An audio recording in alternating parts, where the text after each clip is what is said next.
Evil Blanket Fish has awoken.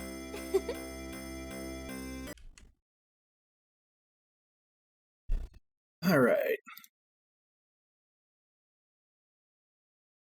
Kind of cutting it close today. I don't know why. For some reason, I was doing a test stream since I was having a little bit of, like, frame drops yesterday when I was streaming. And when I went into the settings to take it off of test stream, it didn't want to start for some reason.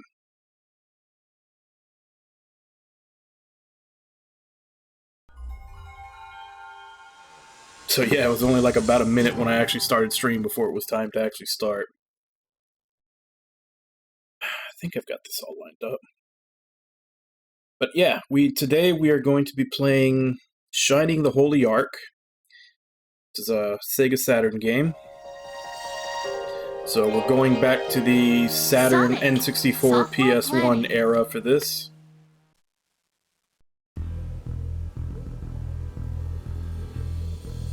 And as per usual, you know, usually the first day that I play a game, going in completely blind, so no idea what I'm in for, other than this is basically in the same style as Shining in the Darkness, which was just previous knowledge, because I have played Shining in the Darkness on the Genesis.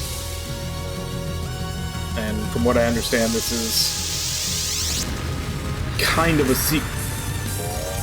I mean, obviously it's in the Shining series, back when the Shining series was actually like a series that was all interconnected.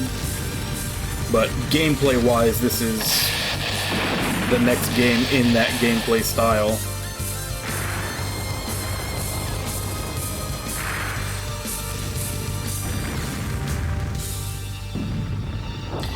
I'm seeing those amazing late 90s or early 2000s, I don't know which one this is.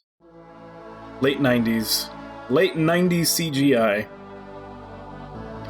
As that battleship gets blown up.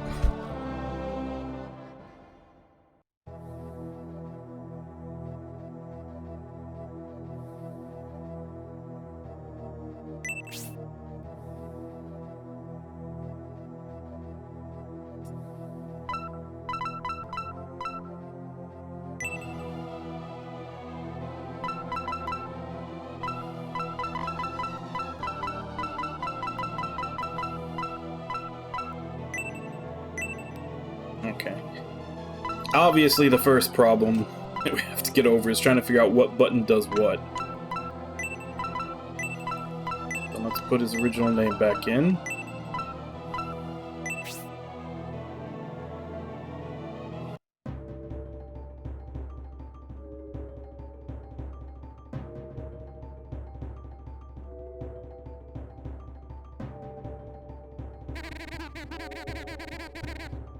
Sure the roadie is holed up inside the mine?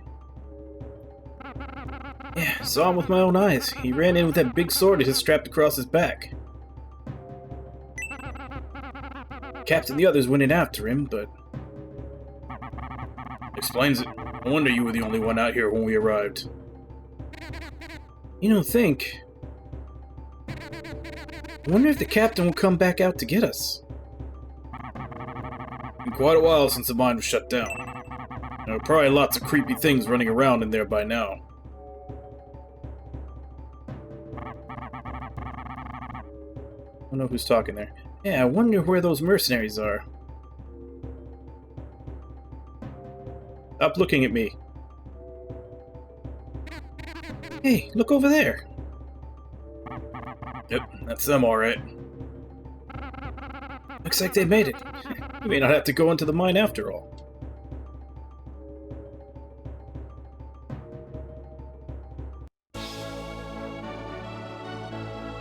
Those approaching must be Forte the Sorcerer and his partner Melody the Shaman.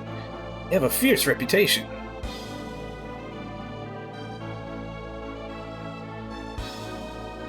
Look, there's 3 of them. Who's the swordsman? I know that guy. He's Arthur, a mercenary who's starting to make a name for himself. They've assembled quite a team.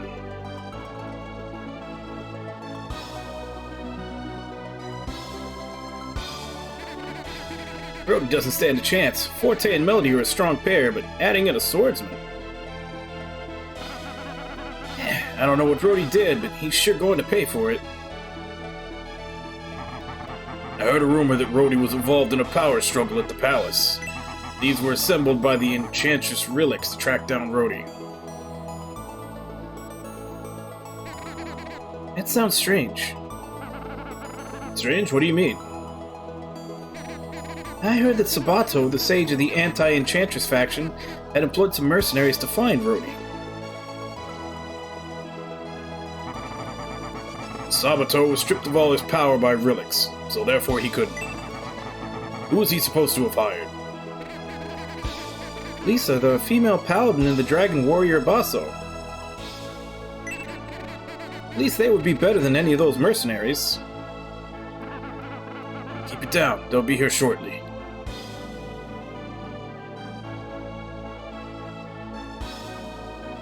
We're already here. Exactly who's supposed to be better than us?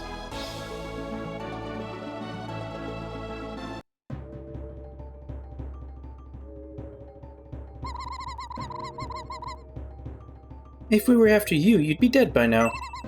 We were told this was urgent, so we took a shortcut or two to get here faster. So this is it, the mine where Rhodey has gone into hiding. So the reason so few of you Enric soldiers are out here is that the rest went in after Rhodey, right? Well, at least some of you have courage. Are you mocking us? How many? What did you say?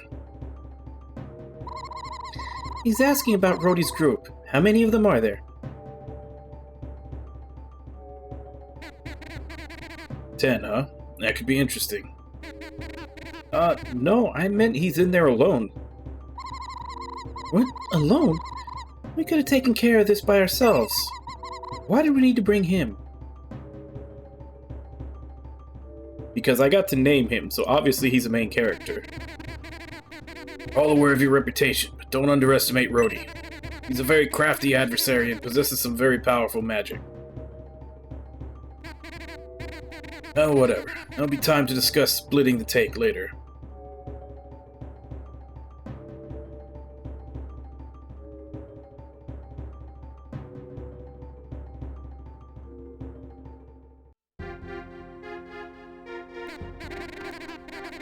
Well, Rhodey is somewhere in this mine and we've got to find him.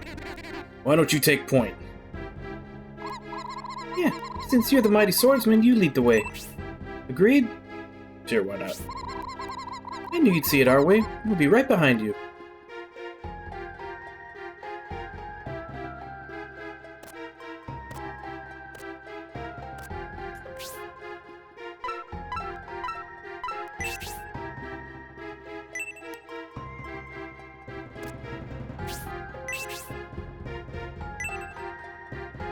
I wonder how many hidden things there are gonna be. Like, is checking the area just for when there's actually something there, or are there gonna be things that you can't actually see on the map?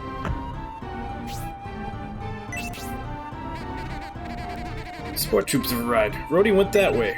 Please hurry or he'll get away.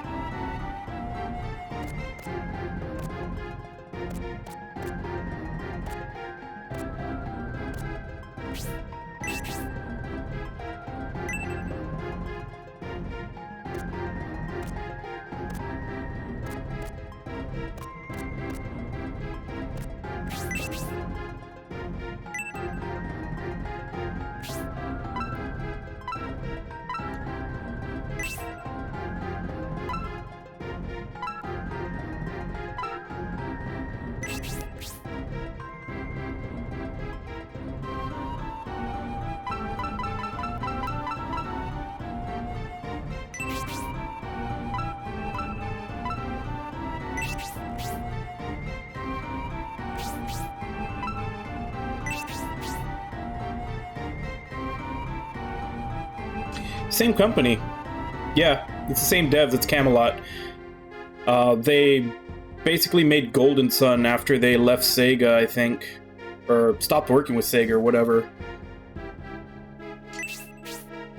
But yeah, they were the ones that were originally responsible for the Shining Force, or the Shining series, but, you know, most people know it for Shining Force.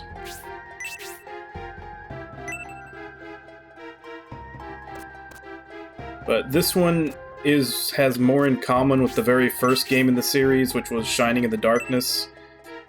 It's that one I've played. But yeah, it's a Camelot game, so that's why it looks so similar. Welcome, mercenaries. You all look well. He's in there.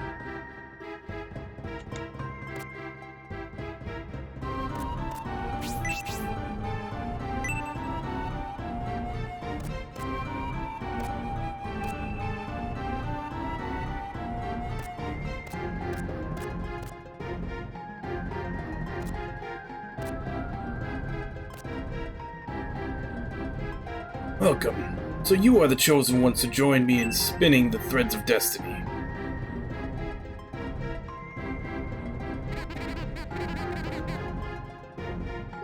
Yeah.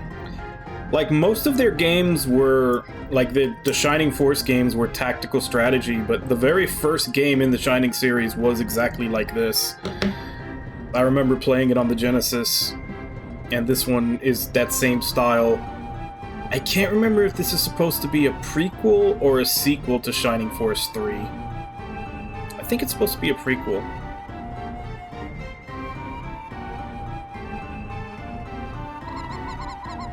You must be Rhodey, right? Why do you say such strange things? What do you mean by spinning the threads of destiny? Wait a minute. There are 3 of you. You aren't the one sent by Sabato, are you? You're those bloodthirsty mercenaries summoned by that hag, Rillix. And it's nice to meet you, too. By the way, what gives you the right to call anyone bloodthirsty? You've been sent here by direct orders from the King of Enric, to exterminate the rat who fled into this mine. And that rat is you, Rhodey. A rat? What a joke. So my potential exterminators, I take it you won't just leave quietly if I ask nicely. Sure, yeah, let's go. I know each of you are confident in your skills, but do you really think you can defeat me? It's the only way to find out is to try me. Just completely ignored the fact that I said I would leave. Here it comes, assume your positions.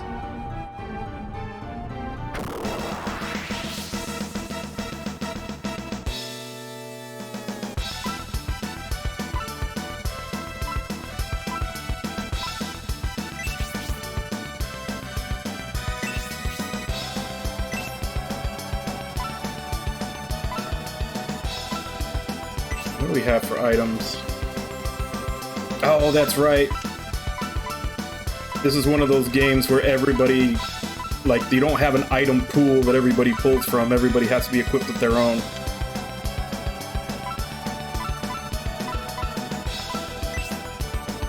Pretty sure he doesn't have magic. Yeah, didn't think so. She is the healer. There we go, he's the mage.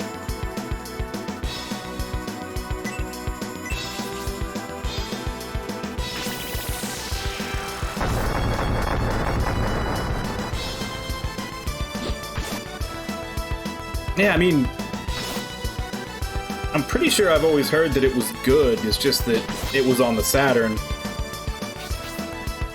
The Saturn was not a popular console, so a lot of the games on it just got ignored or forgotten.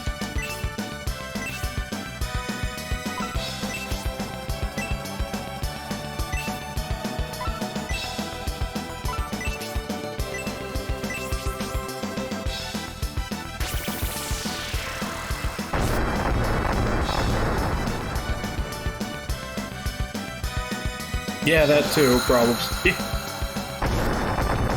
I forget I'm the old man. Yeah, I think this game was... I think it said 97?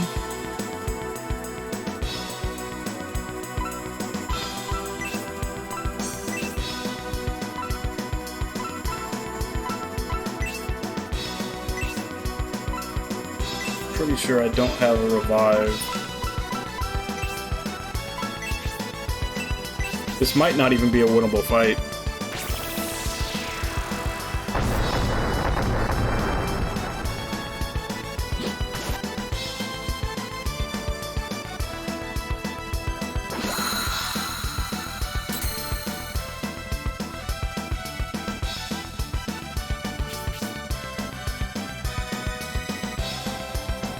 I didn't either. Most people didn't.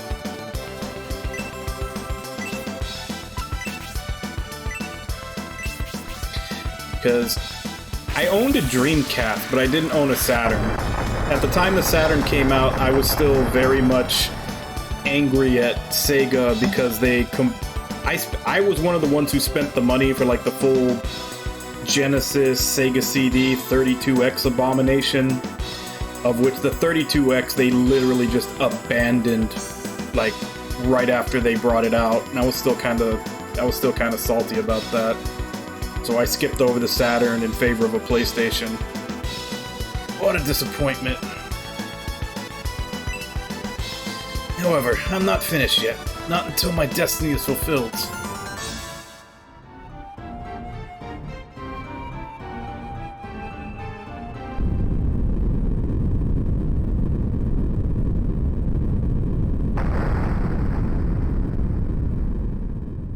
I went from Atari to Genesis, and like I said, I got the full Genesis add-on thing over the course of its life. I skipped the Saturn because I was pissed off that I spent money on a 32X that got no support. I went to PlayStation, and then I got the Dreamcast when it came out. Then it died pretty quickly after, and I've been PlayStation ever since.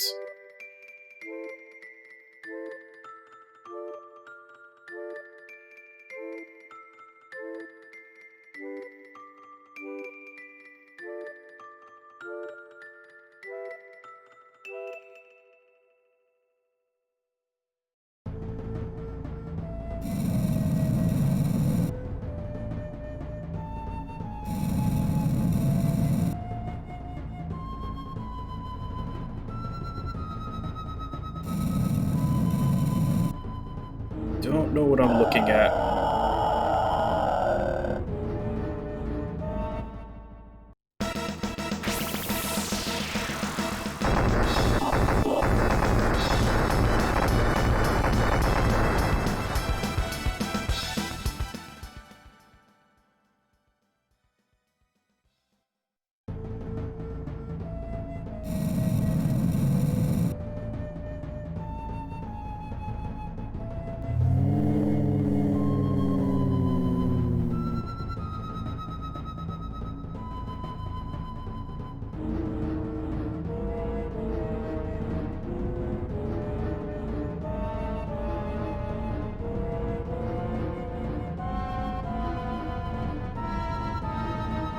It seems like it may become a problem later.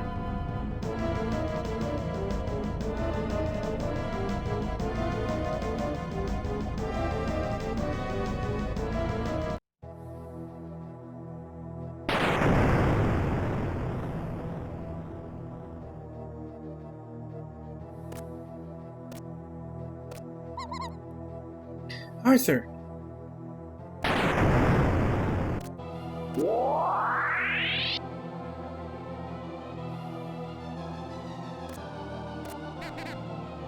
Arthur.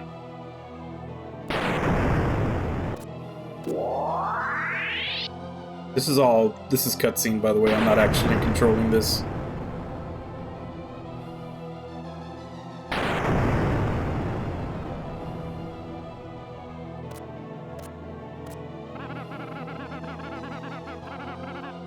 You are the chosen ones to join me in spinning the threads of destiny.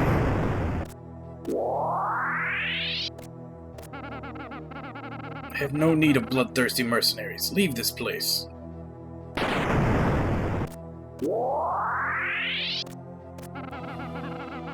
Do you really think you can defeat me?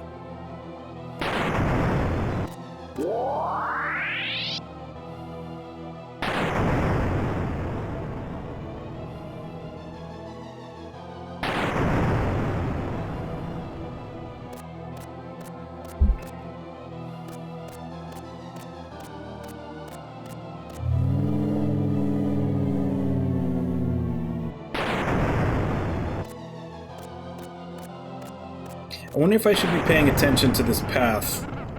Like, if I'm gonna have to run it later. Should never have been born. No one can possibly understand me. I will not let you inherit the spirit.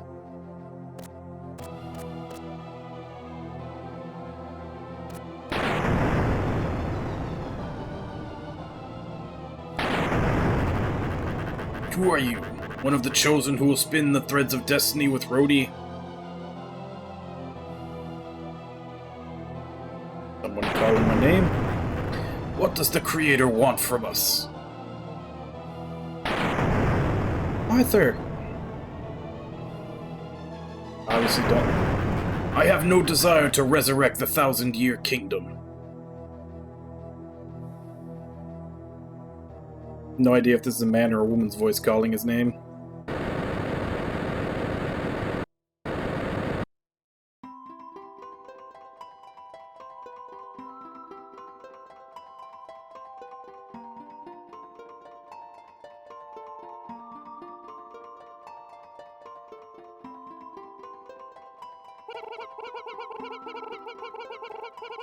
Are you alright? But obviously the answer to that is no. I asked the wrong question. Your life's eternal flame is almost gone. We must hurry. We are the spirits willed into being by the Creator. You three have been accidentally caught up in the struggle between the forces of life and death.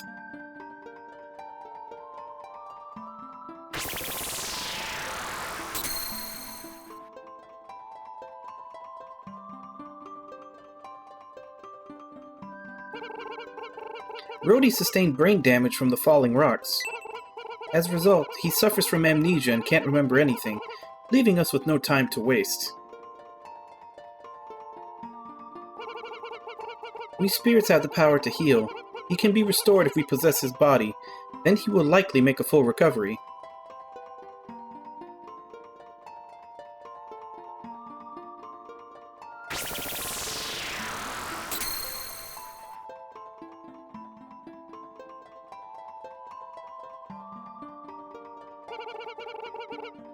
Melody is in critical condition. Her ribcage has been crushed and a fragment has punctured her lung. However, we will help heal her as well.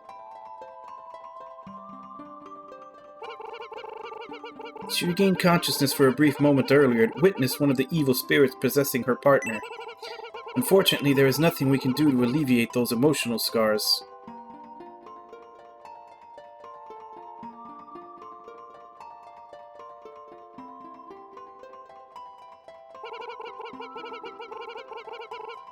The spirit will control Rhodey until he recovers from his injuries.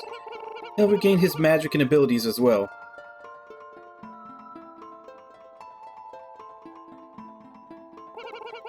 Melody is able to act on her own free will. We will not affect her freedom. You are in critical condition as well. We feel responsible for you since the cause of all your injuries was our escape pod. I have need for a body too. If I remain here among this evil, I will perish. Remember that you three, whose bodies have been imbued with spirits, cannot be separated, even though you were once enemies. They all have agreed. I want you to remember that too. So we're being possessed by... I'm gonna guess aliens, because they did come here on a pod, they just said.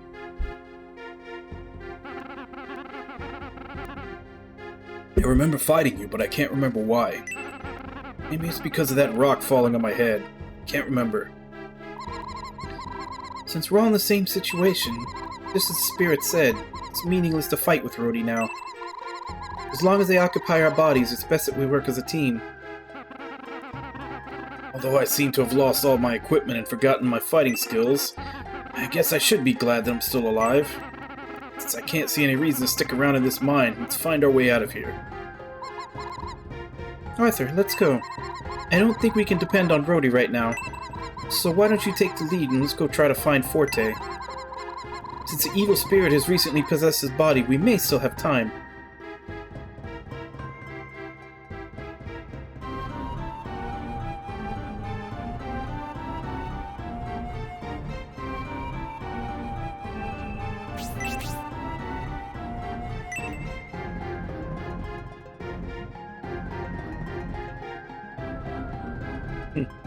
It's weird, the buttons actually... There's actually buttons for looking up and looking around.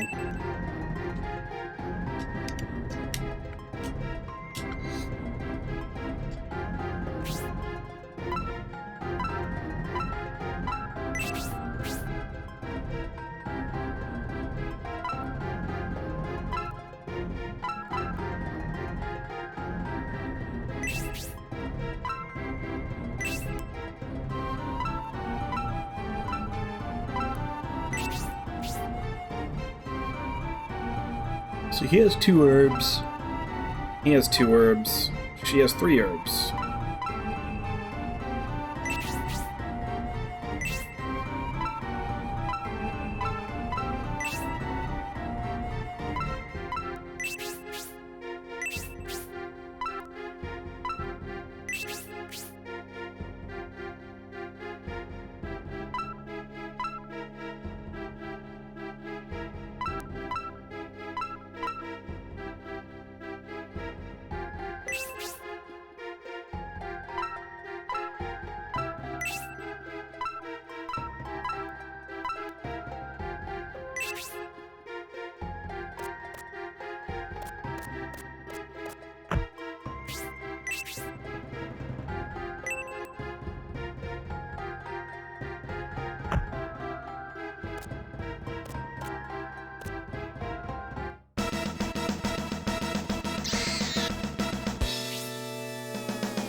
Okay, so leveling is gonna take a while.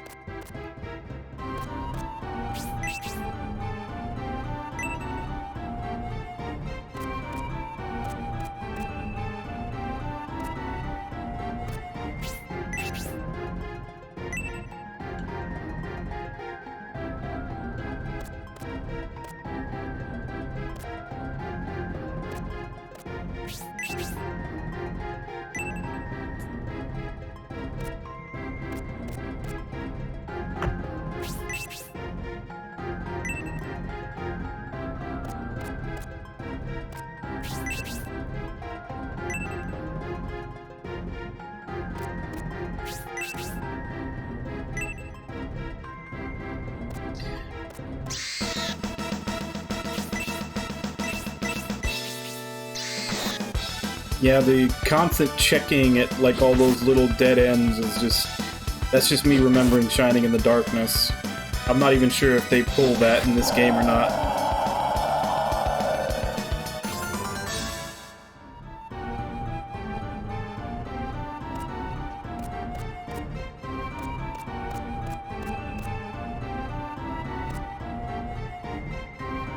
So that's the exit. So where did the other place take us? There was a whole other path we could have gone down from the big room that we fell in.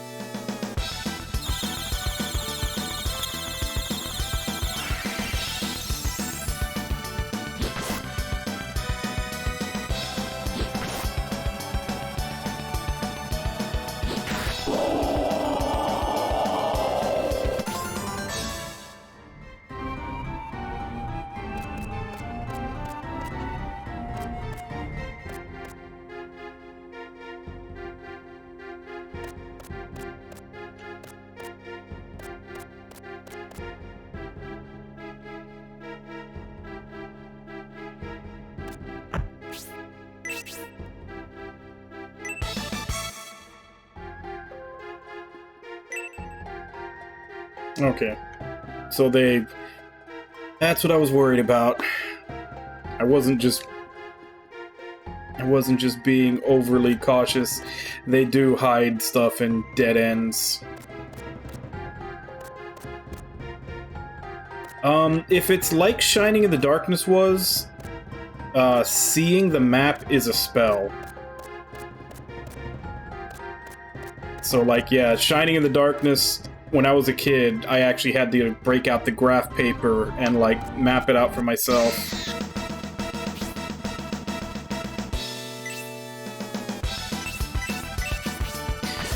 But this game, I'm pretty sure that's got, you know, detailed maps all over the place, so if I absolutely need it, I'm sure I could just pull up a map online.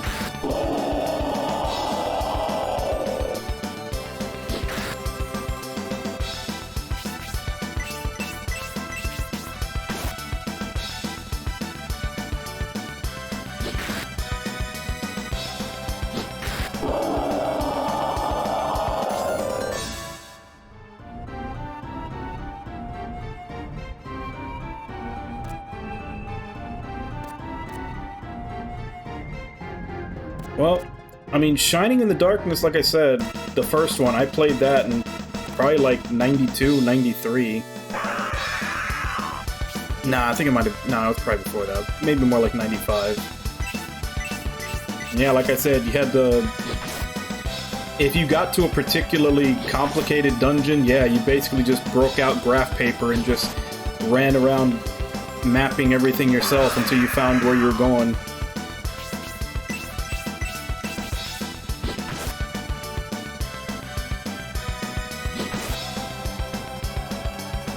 Of course, you also have to remember back then, there weren't nearly as many games coming out, so spending a bunch of time on one was actually something that you looked forward to. Like, you'd maybe get one JRPG, like, a year if you were lucky.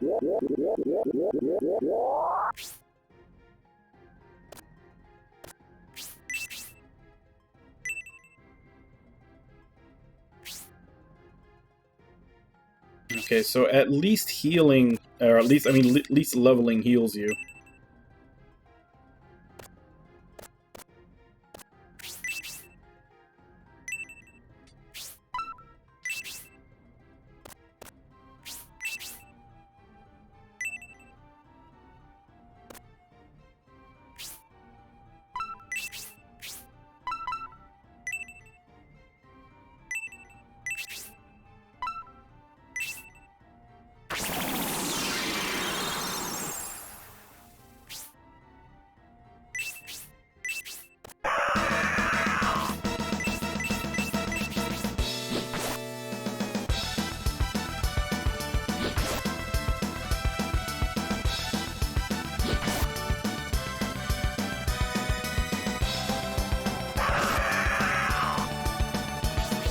I just healed him.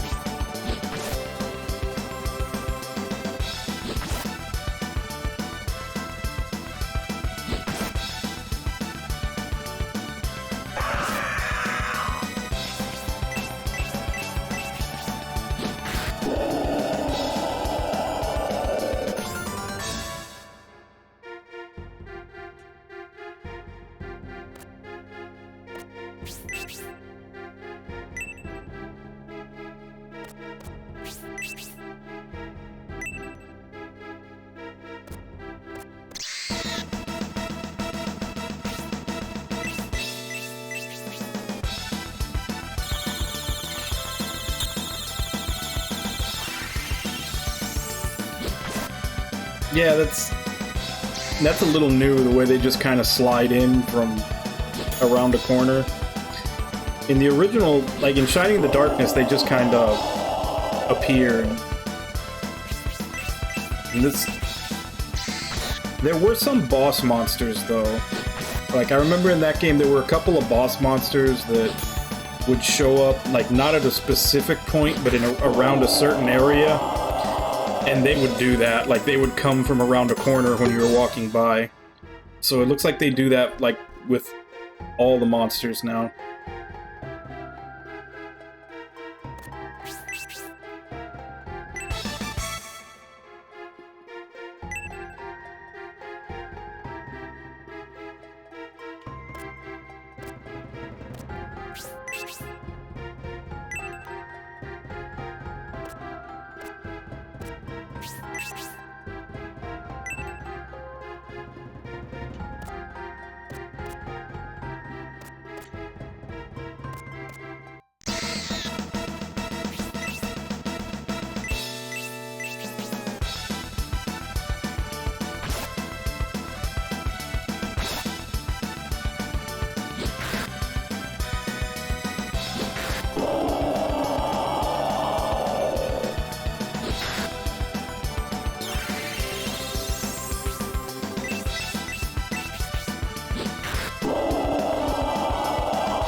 Did she just randomly heal herself when she attacks?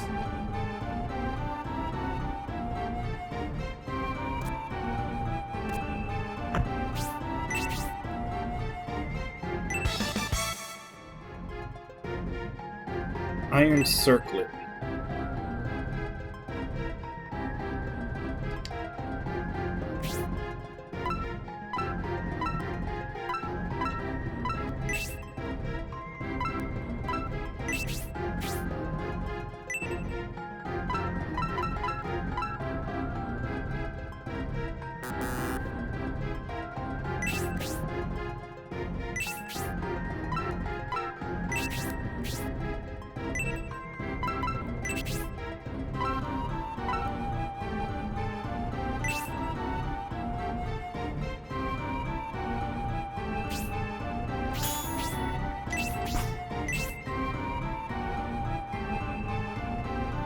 Uh-oh.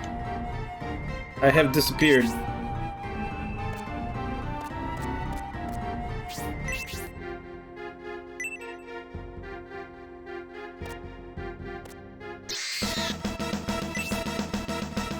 Hey Nami, how you doing?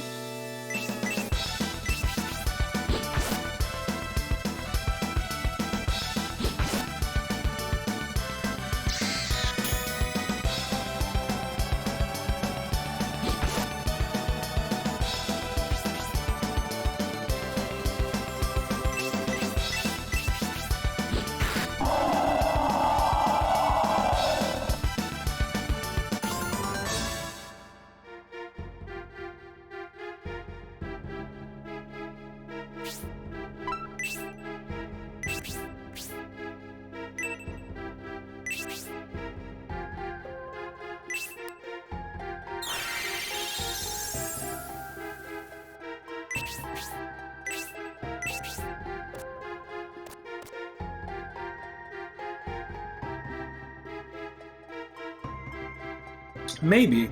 I mean, that one's on the list too. But like I said, I played... When I was a kid, I played, Shining in the Darkness, which is the same style of game as this.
Ah, good. That saves me from having to heal her since she was getting low.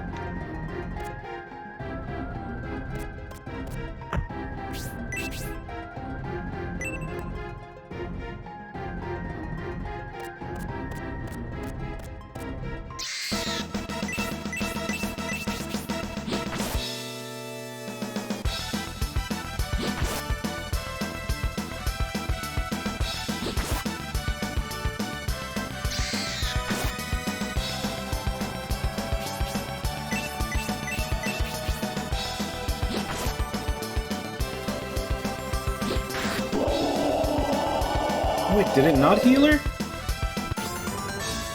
I could have swore the main character got healed when he leveled, unless it's only him.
Not gonna lie, I do kind of like how they,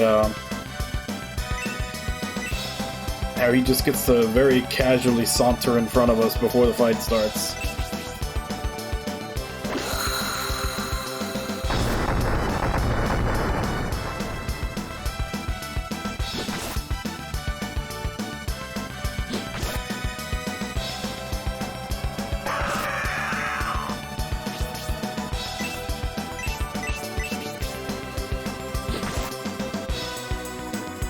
So the fire spell only did 1 point of damage more than his normal attack.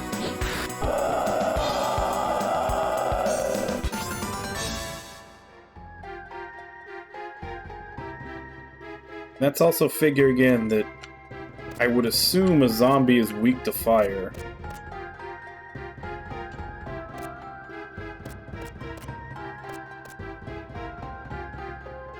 This looks familiar already.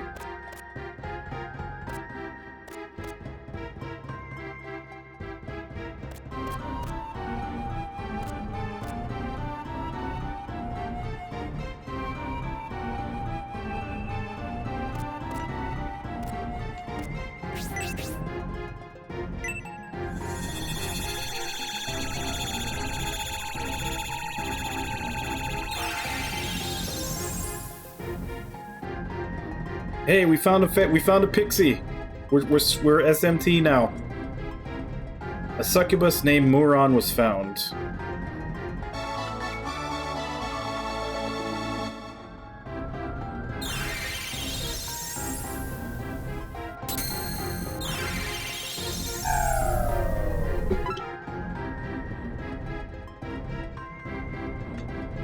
Okay.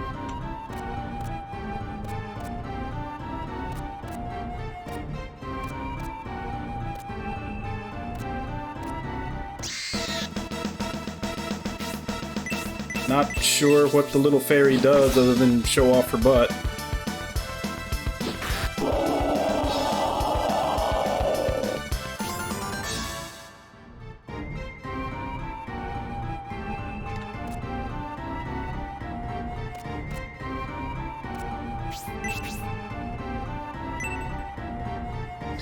But also that even more reinforces that you have to like check every little dead end because there could be something there. Because now I found a couple of herbs and now I found this succubus, whatever it is for.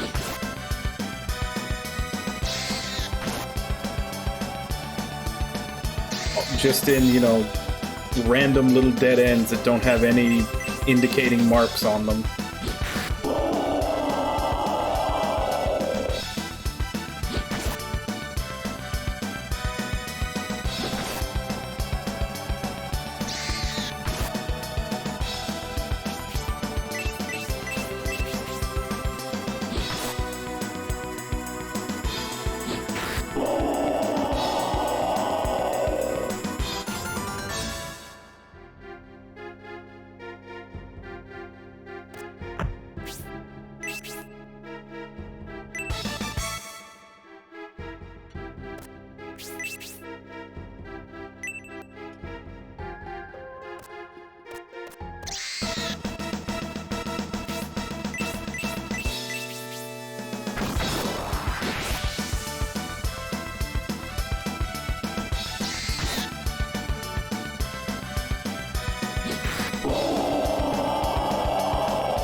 Okay. So when they level up, they do get a heal, but it's only for the amount of hit points that they go up from the level. For some reason, because I think that took me up the full last time, I thought it gave me a heal. Or something.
Still not sure what, if anything, this little fairy does.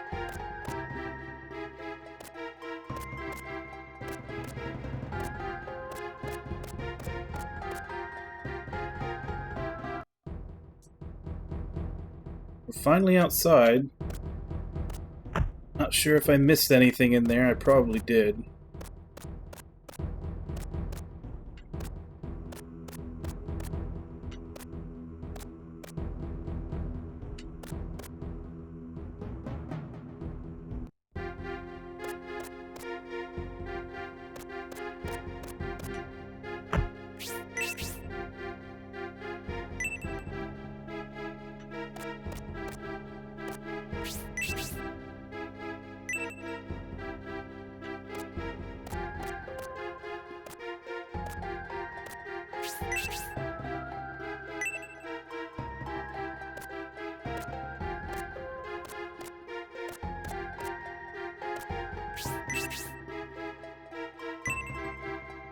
Like, I checked all... This is, I think, the area where we first went in before we fought Rhodey and everything happened. But I checked all these before, but I don't know if maybe that's changed since.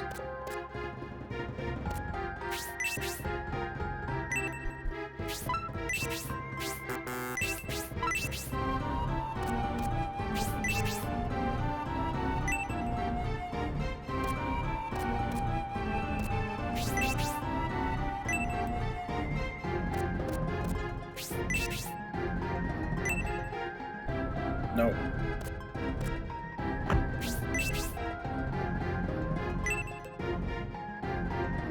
Yeah, there's nothing in here.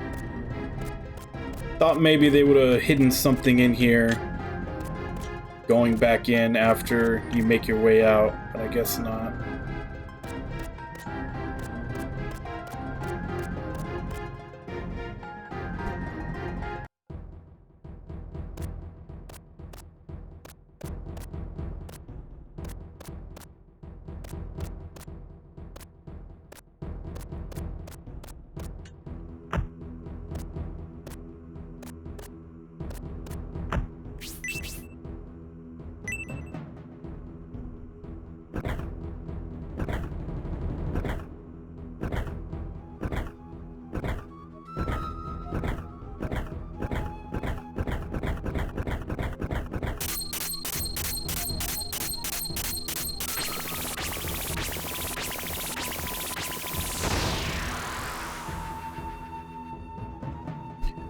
Leprechaun named Dana was found.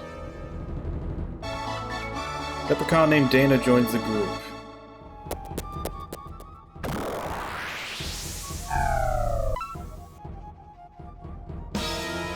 Okay. I'm apparently forming a small midget army, but I still don't know what the hell they do.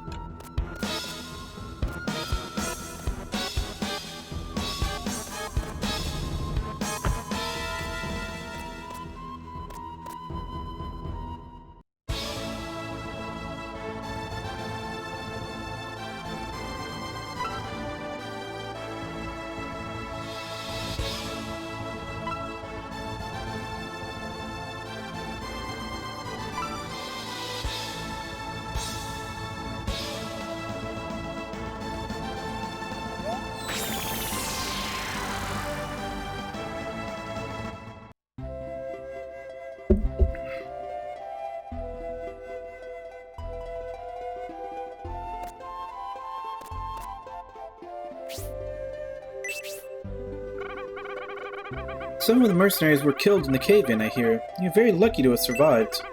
The only person to survive the cave-in was some sorcerer named Forte. He went back to the castle with the soldiers.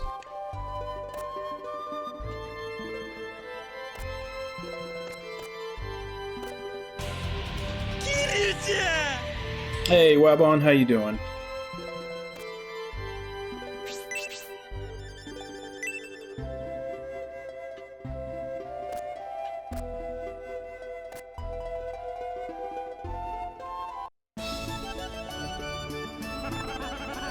Welcome. We have great food and drinks here. Please relax and enjoy yourselves. Must be travelers who got stuck here because they closed the road to Enric. There isn't anything to be done about it until they reopen the gate.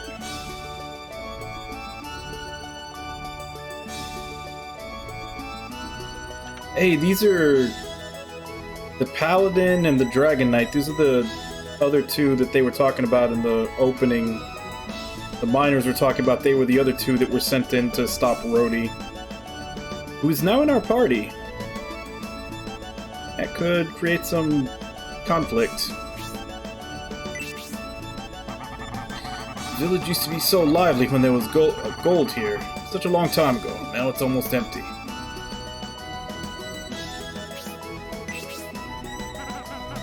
The skill of the blacksmith in this village won me over, so I decided to work here. I often visit him whenever I find mithril ore. He makes very fine equipment. However, since they closed the border, I can't conduct my business. What am I to do?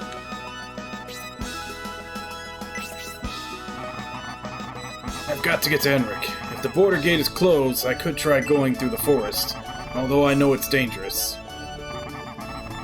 Seem to have a reason to go too, right? You'd like to go with me? After all, there's safety in numbers.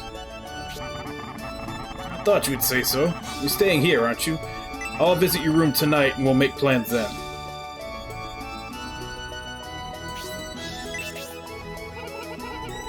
Are you looking for someone to have a drink with? I'm not that kind of woman. Little boys aren't my style. Waste your time. The only thing that will turn her head is the strong, strapping warrior type.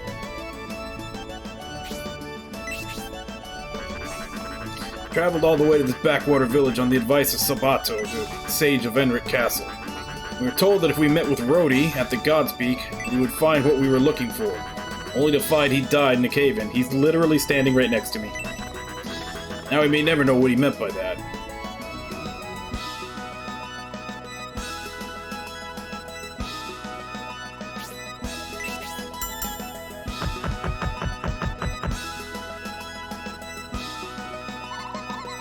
Are you looking for a room? I'm sorry, but the room's not ready yet. Please come back in a little while.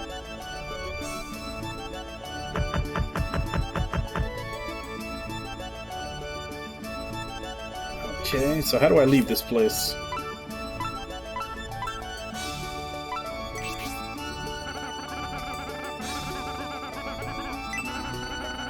Like that. If you don't want to talk about it, say so. Here, have one on the house. Some other mercenaries in here too, over there in the back. One is a knight, the other is a dragon warrior. I heard that they were hired by the sage Sabato to come out and join this expedition. They don't seem to know what to do next now that they've lost that outlaw in the cave-in and the border has been closed down. I remember hearing tales about a skilled team of mercenaries consisting of a princess and a dragon. Could it be them? Nah, it couldn't be. What would possibly interest a team like that in coming to a backwater place like this?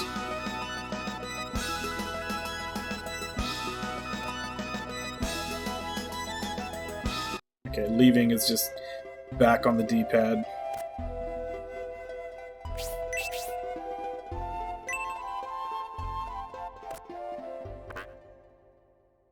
Rhodey! Oh, you finally noticed he's right here. So it is you, Rhodey. We thought that you had died in that cave-in. But you matched the description given to us perfectly. Yep, Princess Lisa. I guess you're right, I am alive. Now that you know this, what are you going to do about it? Indeed, what should we do? What's your opinion, Basso? First we could use him to get what we are searching for in the Godspeak. Then we can turn Rhodey into the castle and claim the bounty to supply our travel needs. How about that? That doesn't sound like a bad plan at all. Look, Arthur, I've got a bad feeling about this. They've ignored us completely. Do you think we can beat them, or are they too powerful? Yeah, give them the dots. Well, what are you two hirelings going to do? 3 on 2 doesn't bother us at all. Well, it doesn't look like we have much of a choice. We haven't had a chance to heal up yet. What are you doing? Little inter-mercenary fight, eh? That will cause problems for our village. That I will not allow. We value peace here. What do you mean? We weren't going to... No matter what you name you want to give it, please do not disturb the peace here. Well, putting it that way does put a cramp in our style. So what do you suggest we do? No matter who wins the contest, afterwards, if you both remain in this village, you'll run into each other again, and the cycle will repeat itself. So don't start. We should just do the job right the first time, right? And you won't have that problem. Quite the argumentative and dangerous individual, aren't you? Repeat, do not fight in this village. Wait at least until the border gates open. Alright, you win. We'll obey your wishes and wait until the gate opens to resolve our differences. What? Are you sure? If we let him go now... As long as all of us are stuck in this village, there's no need to make our stay any less comfortable than it is now. Yes, I understand that, but it really pains me to let him go like this. It's only until the gate opens. It's not as if they can go anywhere either. Can you, my playfellows? Actually, we can probably go through the forest. Well, I guess you're right. We'll let you go for now. However, I look forward to when the gate opens. Well, until next time.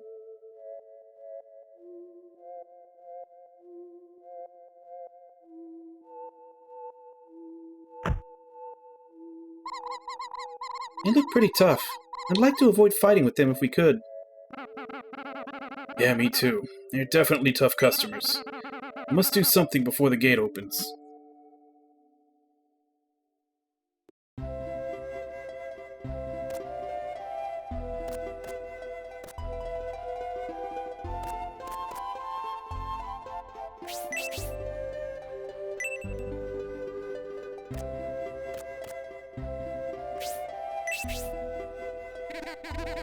The mining town Desire. Many people used to come here to look for gold in the nearby mine in hopes of getting rich.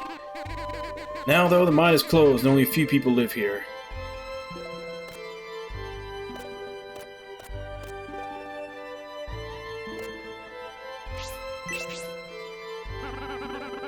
Large expedition this time. Were you a part of it? You sure made a big fuss over a small task of just catching a few outlaws. I got all excited and thought that a war had broken out or something.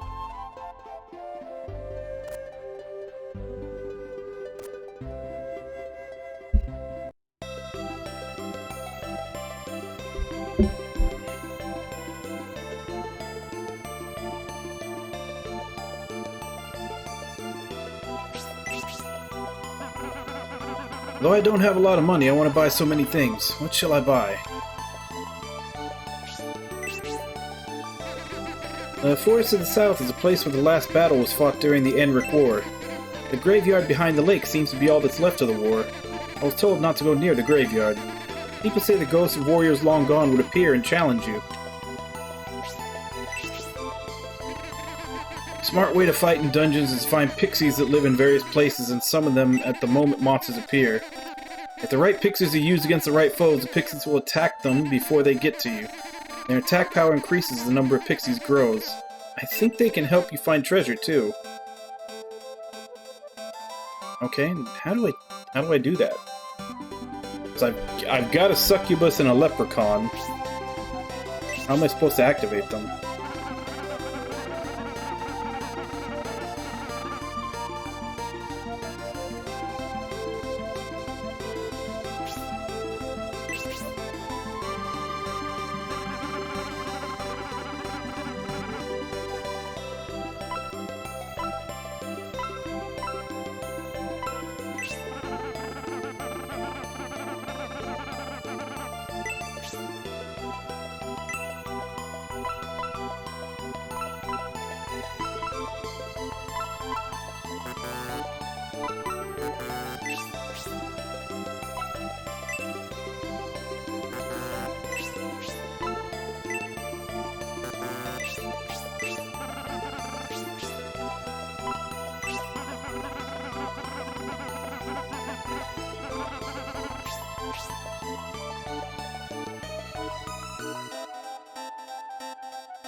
I guess I'll have to try that, yeah, because like I said, I found I found one in the dungeon, and then I found another one when I left the dungeon.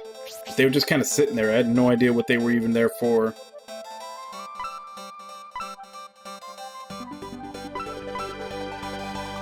Okay, so that's 450, 550, 630 altogether.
Can't afford anything else.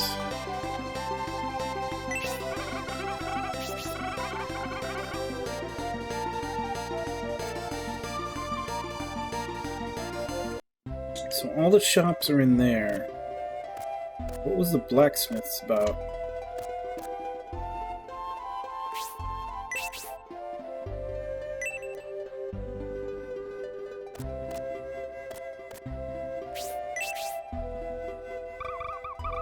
You fought in the mine, didn't you? I can tell. Were you scared? I bet you were. Do you know why? I was told the mine is cursed. A long time ago, when people were digging in the mine, they found a passage leading to the Godspeak. Finding that passage was the start of many bad things. Monsters, cave-ins, it was horrible. So they had to shut down the mine. Surprisingly knowledgeable little girl. You're the mercenaries who went into the mine, aren't you? Since that outlaw was killed in the cave-in, the survivors went back to Enric Castle. Apparently some of the regular soldiers were killed as well, and because of that they've closed the border so nobody can leave.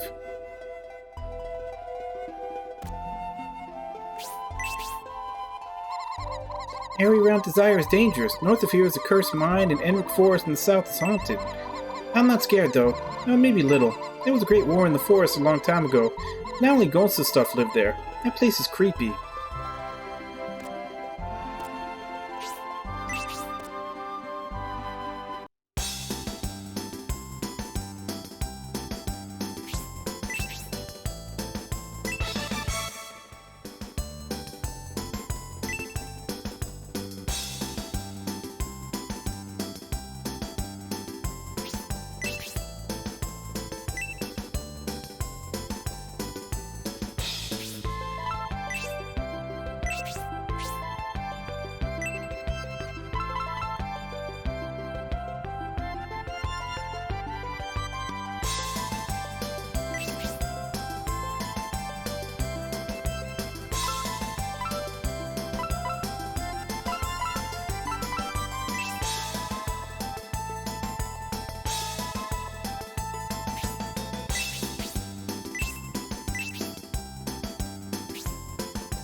a long time since I've seen mercenaries around these parts. Is there anything an old blacksmith can do for you? If you come directly to me, you must have found some rare materials. Show me what you have, and I may be able to make something out of them for you. Not really.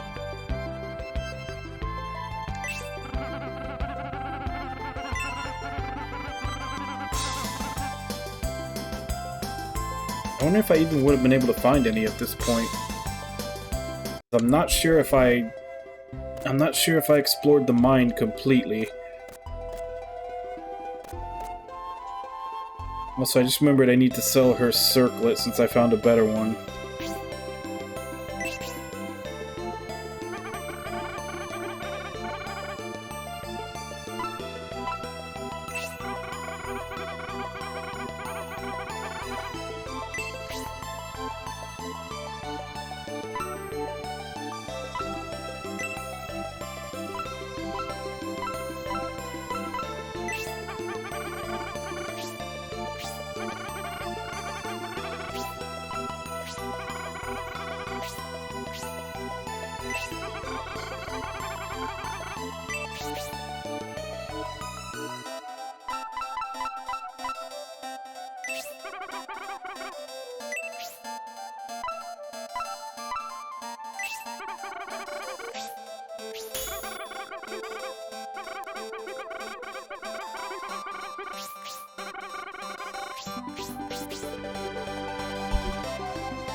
There's like 4 pieces of... I don't know. I'm just not sure where... Because I've only got 3 characters, and it seems like there's 4 different sets of armor. I don't know if one of them's just a weaker piece, or it's meant for someone else. Hey, Shadow, how you doing? Guess let's go... Wait, have we been in here?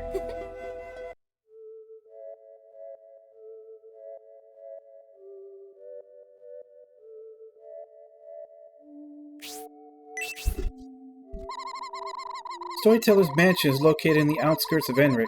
There you can hear about our legends and even the history of our country. My father went there often just to listen to all their tales. It'd be very boring for you mercenaries to be stuck here because the border is closed. Please try to be patient. If you get into a fight, it will distress all the people living here in Desire Village. You know about the ancient ruins in the South Forest. At least one sacred treasure is said to be hidden in the ruins and supposedly of great power. If you have an interest, why don't you explore the ruins? However, I do hear that there are tough guardians protecting the place. If you go, try to be careful.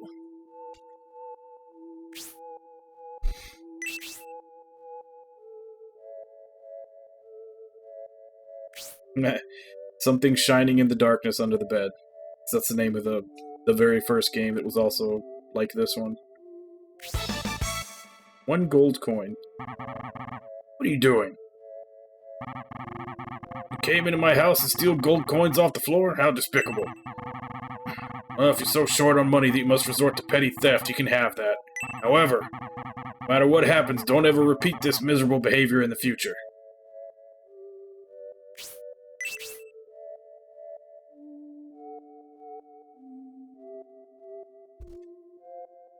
Alright. Shadow wants to change the kitty.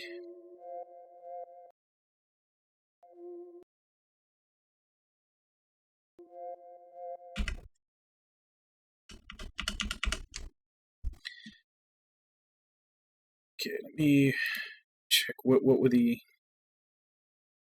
options.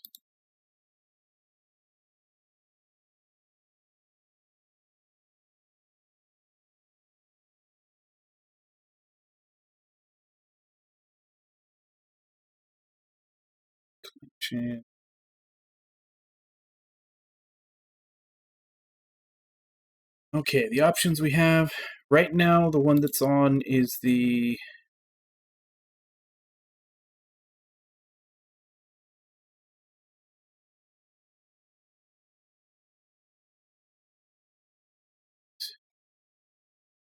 Oh, because it's set, so it's not that. Okay, so the other ones that we have is we have an all-black cat. We have a Scottish cat, which is black, but it's got the curved, like, tucked-in ears. A tuxedo cat, which is, you know, black with the white down the chest. An orange tabby. And an all-white cat. So which one do you want, Shadow?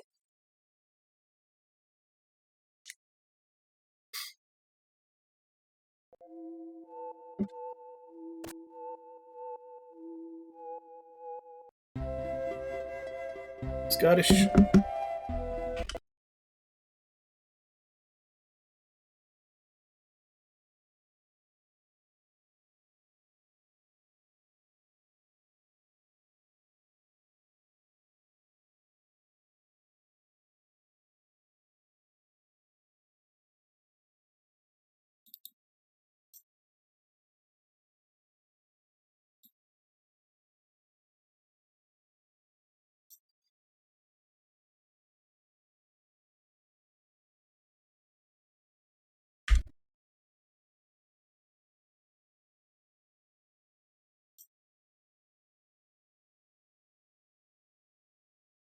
Here we go. We now have the Scottish kitty.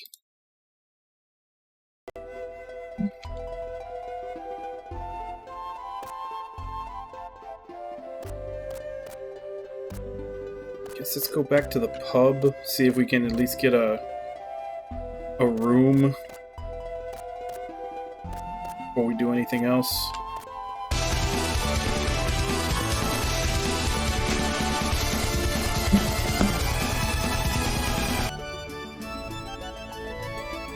And Rune D13, thank you very much for the raid. How are you doing today?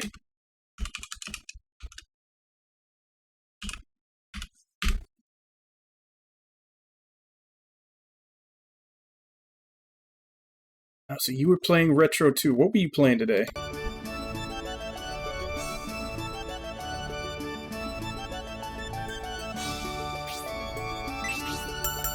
See if the room is ready. Hello, welcome to the Devire Village Inn. Our rate is 7 gold points per person, so the total is 21 gold points. Do you want to stay? Please enjoy your stay here.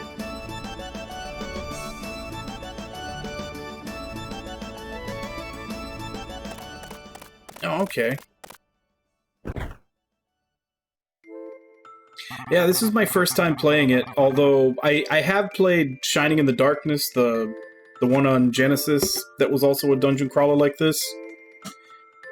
But yeah, this is my first time playing this one. One of my other viewers, Wabon, like, redeemed channel points to get me to play it.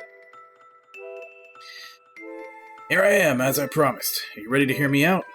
I don't know if anybody's listening in, so I'll be brief. It's going to be too obvious if we leave the village together, so we'd best split up. Why don't you leave and head for the forest first? I'll follow shortly, therefore after, and catch up with you. Do you trust him enough to follow his instructions? So, you'll trust me. Good. I guess you also would rather be going to Enric than waiting for the border to open.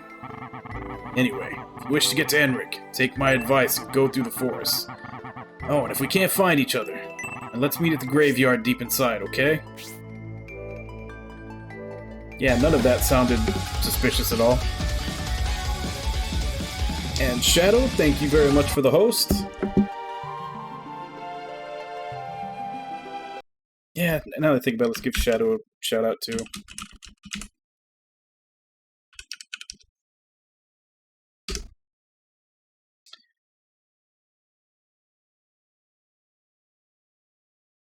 And is Ragna still here?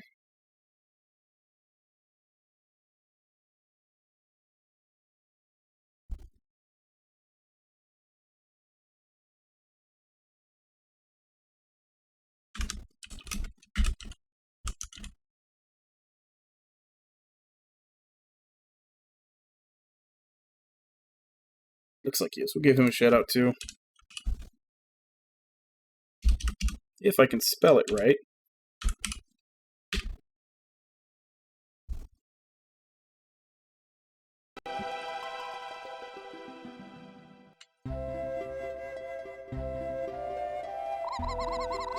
Morning, hope you had a pleasant sleep. Please come again.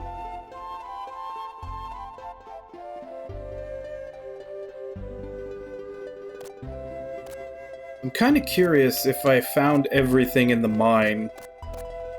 I think I went through every path, but I'm not 100% sure.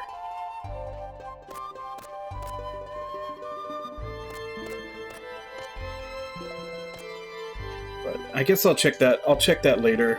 Like maybe after stream. I'm pretty sure we can go back there. I don't know if it's gonna lock later, but it looks like we can go back there.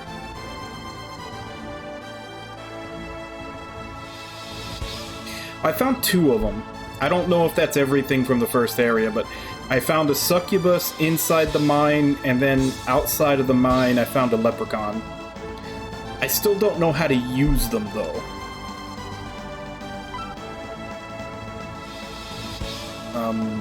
Wabon said that he thinks it's just the direction pad, you press in the direction that the enemies are coming from, but I haven't had a chance to actually try it out.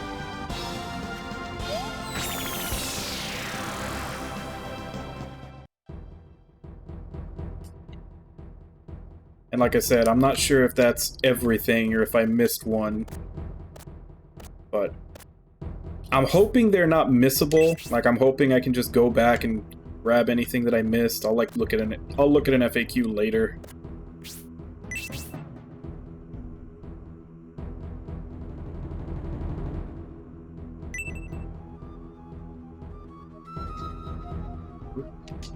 Man, how do I do that?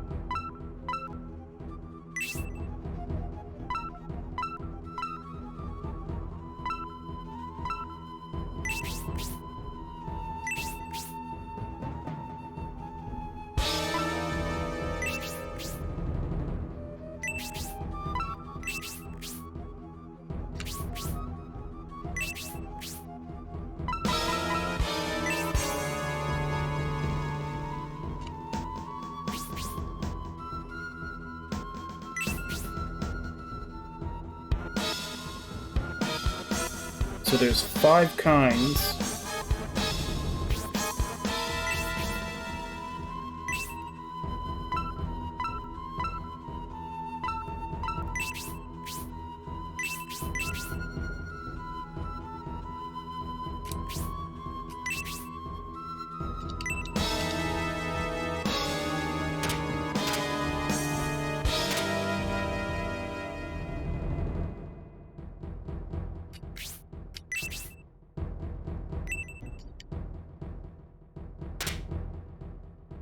Oh, okay, I see.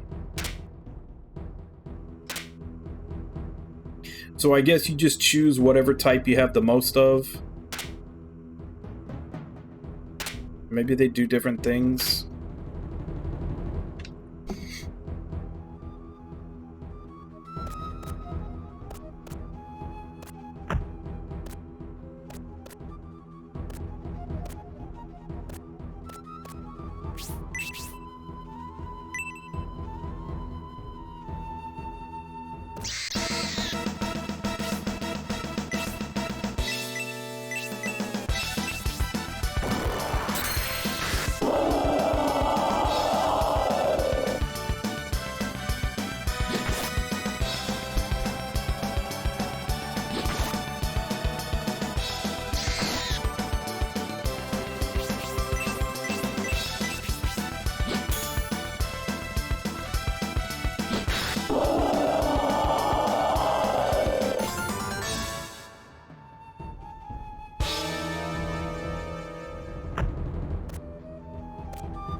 So is each type just for a specific direction the enemies can come from?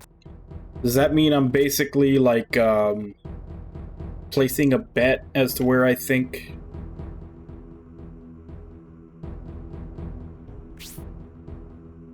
Honestly, right now I don't even know which button. I'm playing on an emulator. I'm not playing on original hardware. I'm playing by Flightless Bird. Hence the emu next to the Sega Saturn down there at the bottom.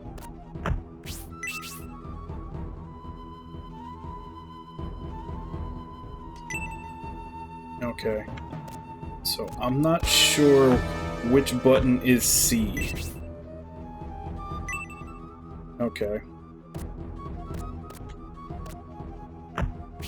Yeah, I'll probably have to, like, usually whenever I play a game for the first day of the game, I don't look up anything. Because a lot of times looking through an FAQ or something without context of how the game plays doesn't really help you that much. So I'll probably look up at least a couple of things after I'm done with stream today to figure out how a lot of this stuff works.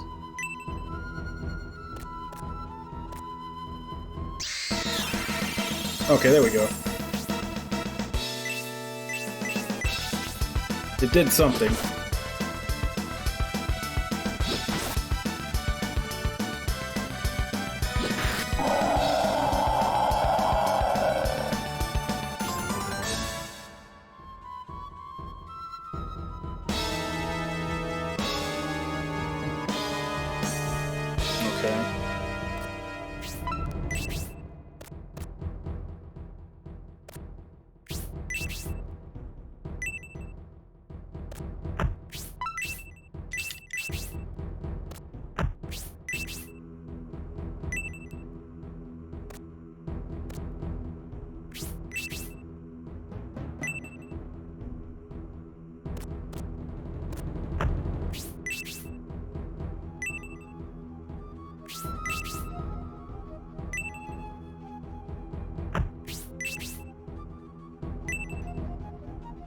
Yeah, I figured as much. Just, like I said, I usually will hold off on reading, like, obviously, this is, like, there's no tutorials or anything, because this is still back in the days when instruction manuals were a thing. You were expected to read the instruction manual.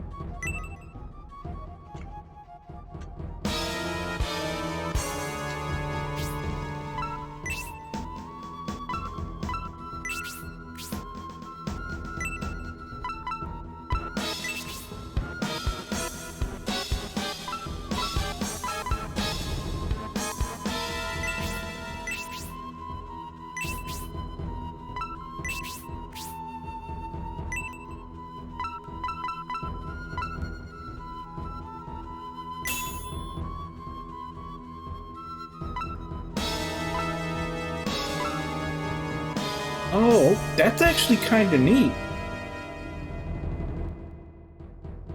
That's actually something that you don't ever really see. I can't think of another game where I've actually seen them do that. Where they actually have the armor set up so that you have the mail underneath and then the plate on top of it. I can't think of another game where I've ever seen them actually do that. Except maybe, well, let me rephrase that. I can't think of a JRPG where I've actually seen them do that before. Like, they usually have treat it as like it's either or, not that you can wear one on top of the other.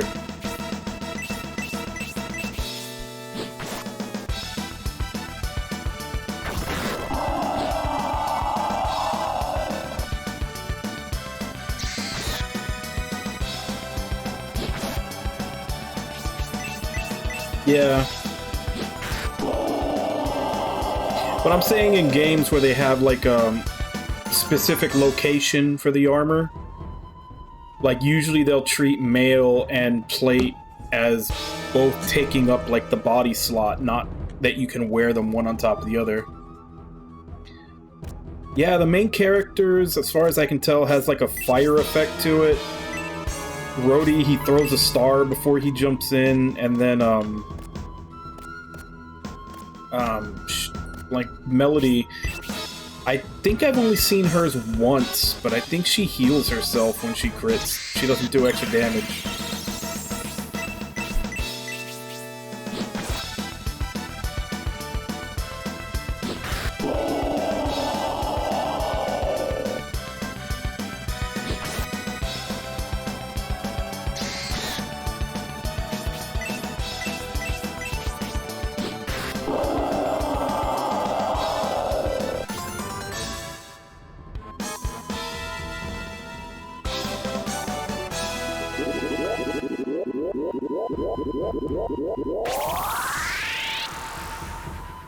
Alright, she's got an offensive magic now.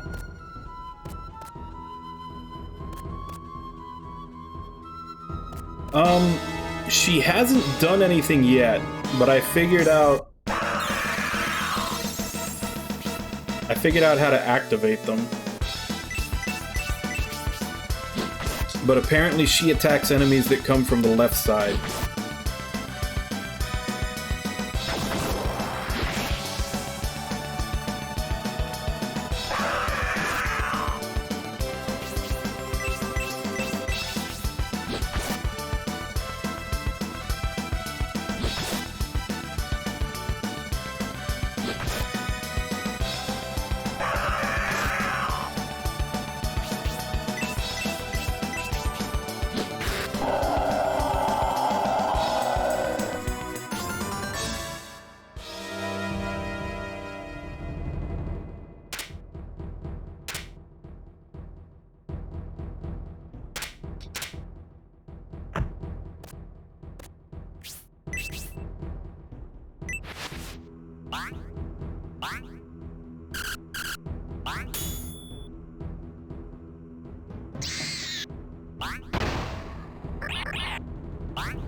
Okay.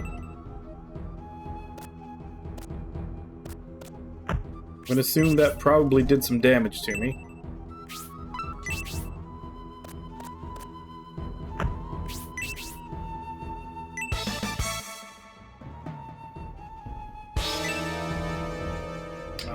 That's a downgrade from what Melody already has. I bought her the bronze one.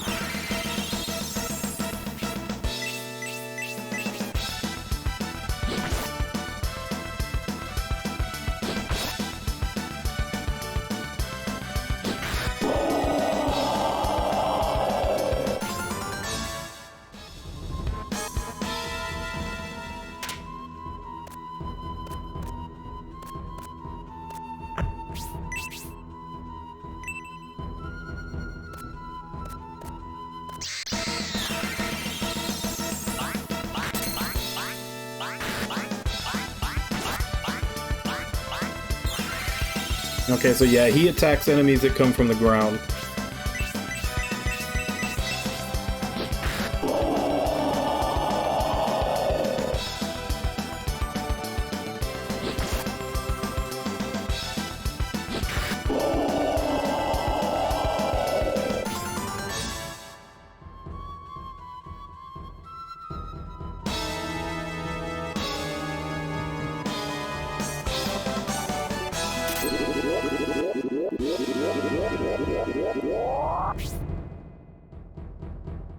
So yeah, it seems like you're essentially placing a bet as to where you think the next attack is going to come from when you're picking these guys.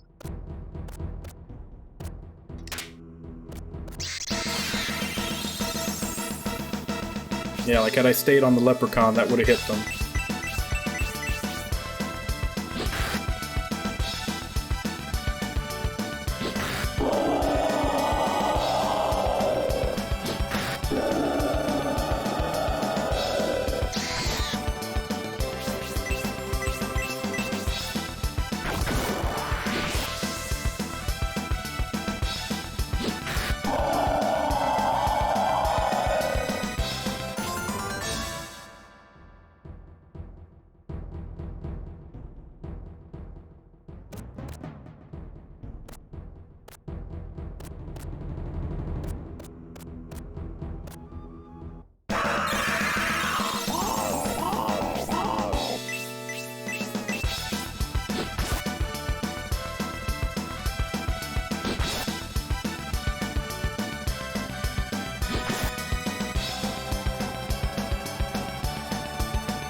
Oh, crap.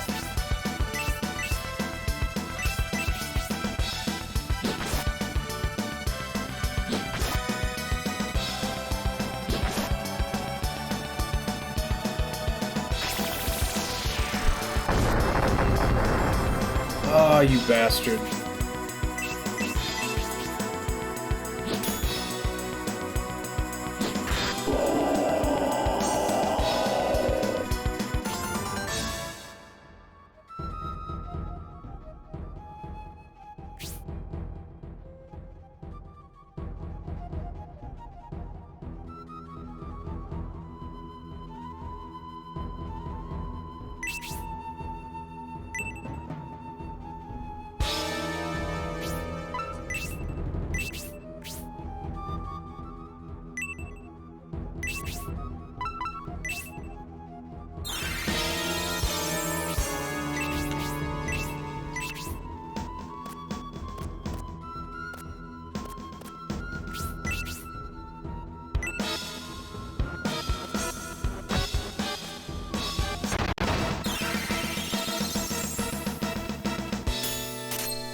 Yeah, probably best if I stay on the Leprechaun in this one. There seem to be a lot of enemies popping up from underground.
Monument to Courageous Pixies.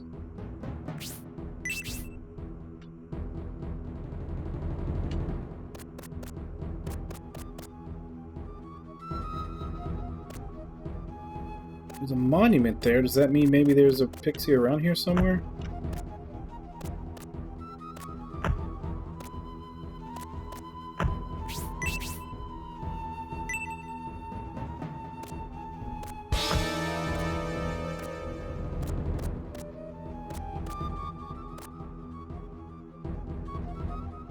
Cemetery was where we were supposed to meet the guy.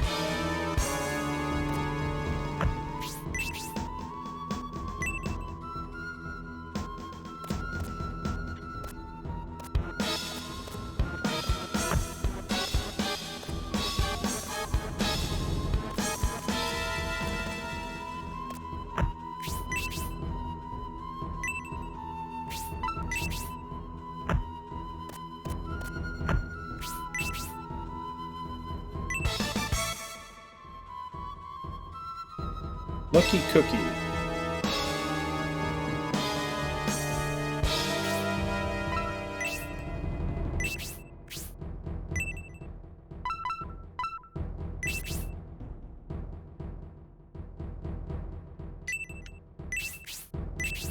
Might be better on Rhodey.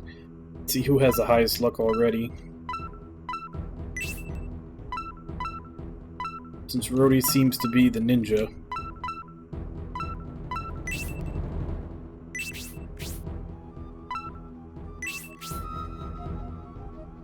8, 9,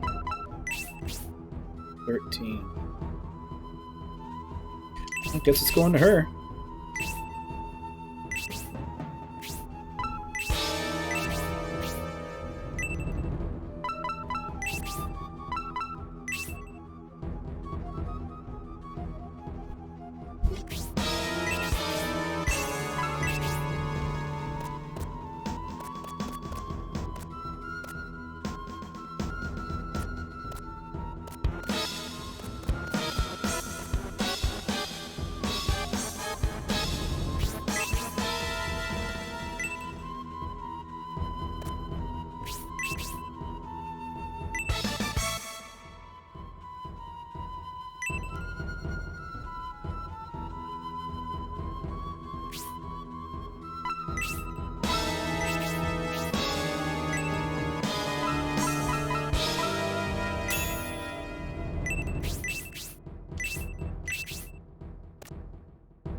So here's an important question that I'm definitely going to need to know within the next few hours. Where do I save?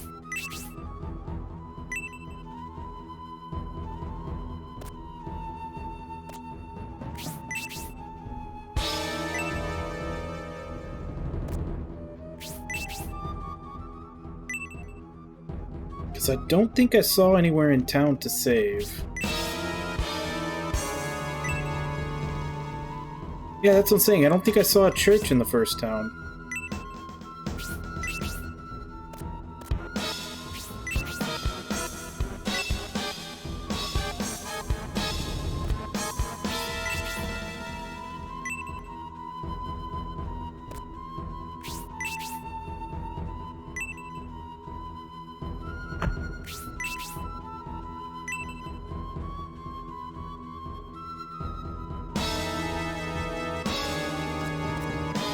Because I'm pretty sure I talked to everyone in town, and I don't think I ever got the prompt to save.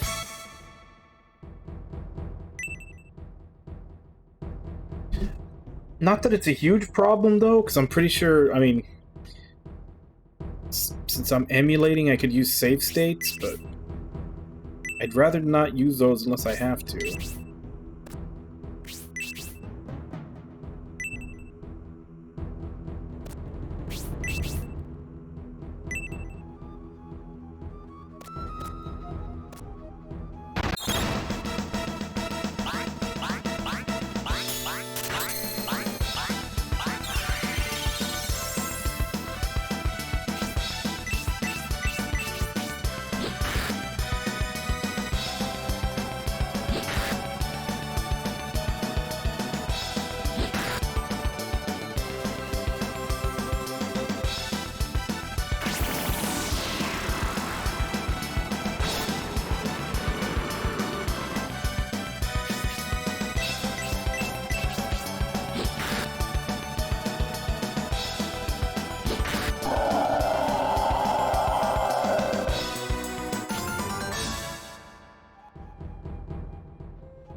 Well, I haven't died yet in this one, so I can't confirm, but if it's like the first one, and pretty much every other game in the Shining series, if you die, you just end up back at the church and you lose, like, half your money. That's the way most of the series works.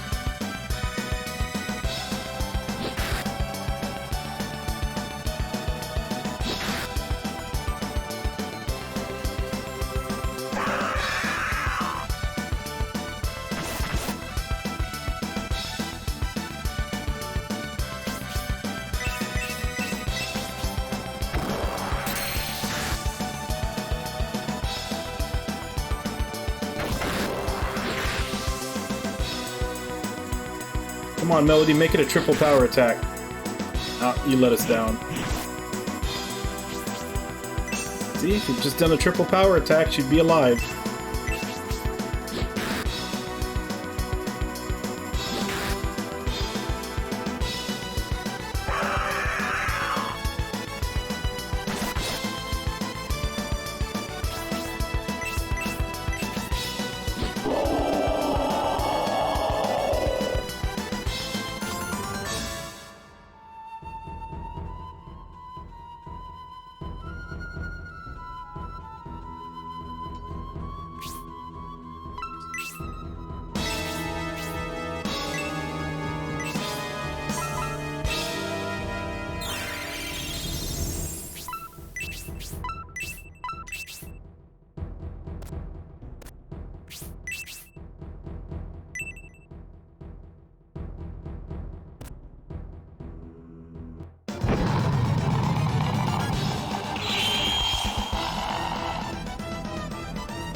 Okay,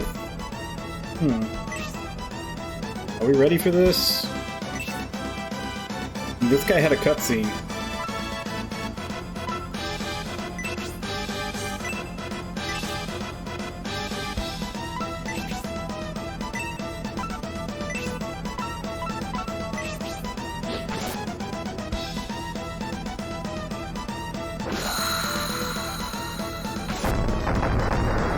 Now, he doesn't seem to have any high... His defense doesn't seem to be any higher than anything else here. He's taking the same amount of damage as everything else has been. Let's see how hard he hits.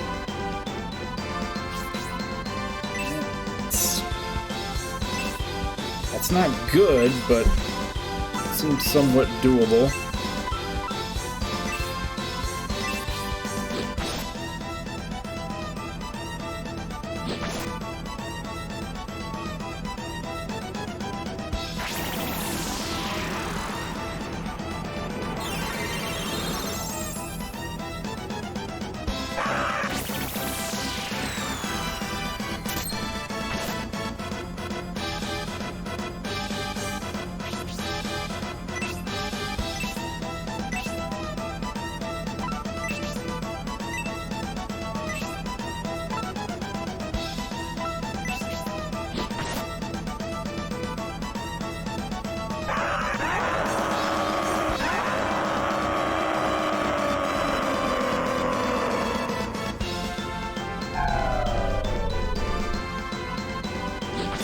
I think she was already going last. That's not a big loss.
Bye-bye, Melody.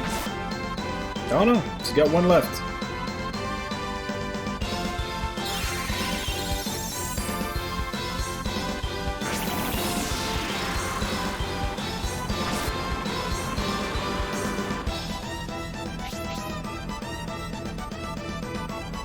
Yeah, pretty much. And she seems to have the aggro so far throughout all of what I've played the game. I think maybe they just might be programmed to go after the healer first.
Maybe. I haven't checked to see where I can change formation yet, though.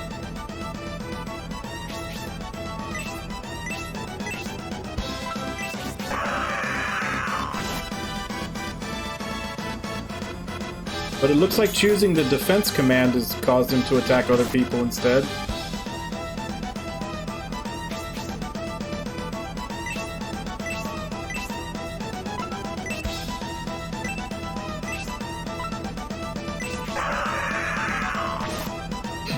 As soon as she stopped defending, he goes right back after her.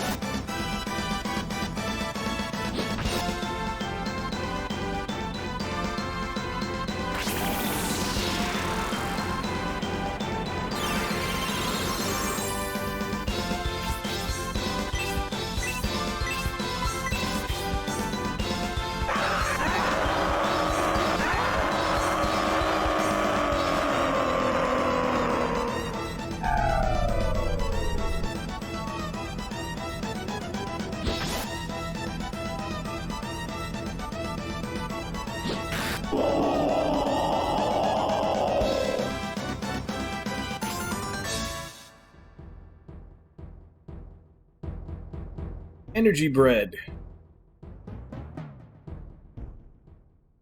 Boss.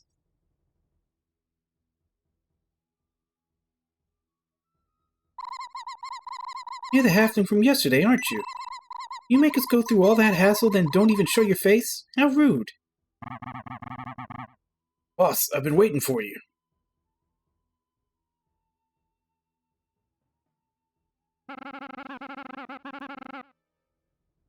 Who's you calling boss, and who are you?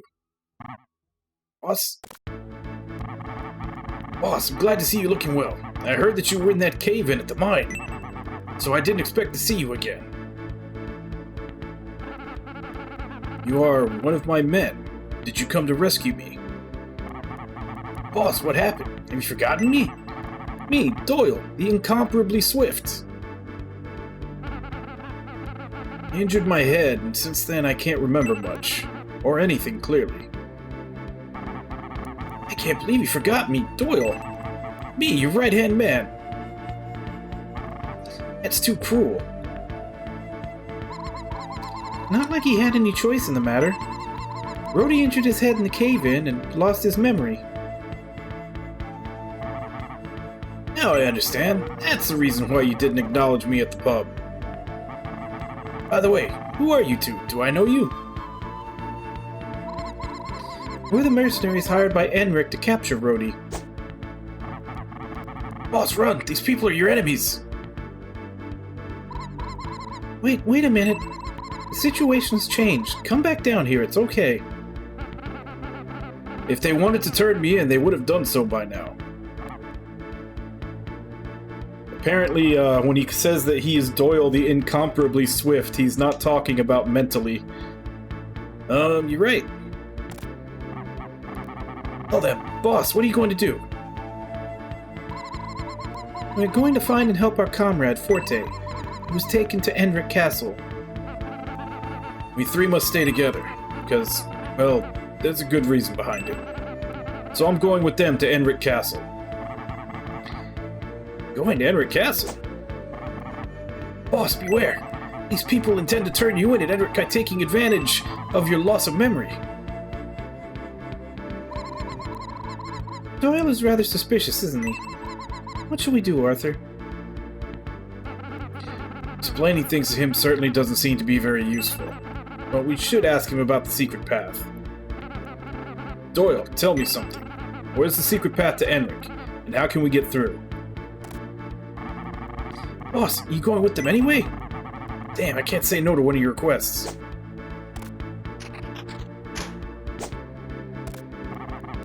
Alright, see you later, Shadow. You can get to Enric by passing through here, and then through the deep forest. Are you really going? Well then, at least take this.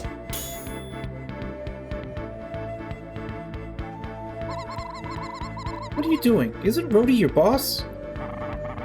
But this isn't something for a woman or a child to stick their nose in. If you go to Enric Castle with your bare face hanging out, it's dead. Certain you'll be caught. If you must go, use this mask. Just in case. I'll keep the key. Hey, you two, take care of my boss.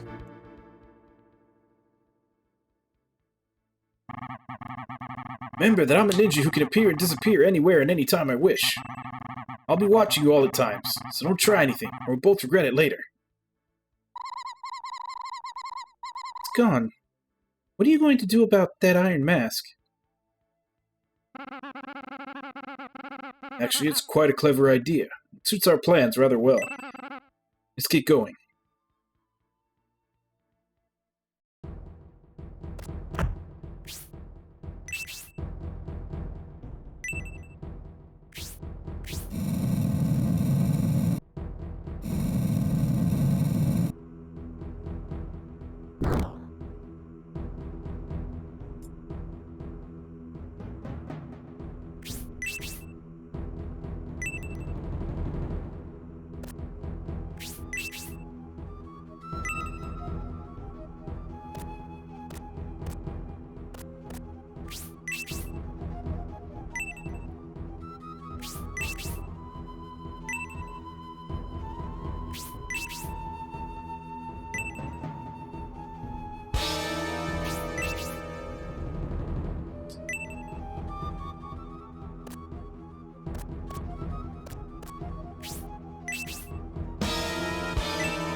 Okay, these things are actually kind of tough.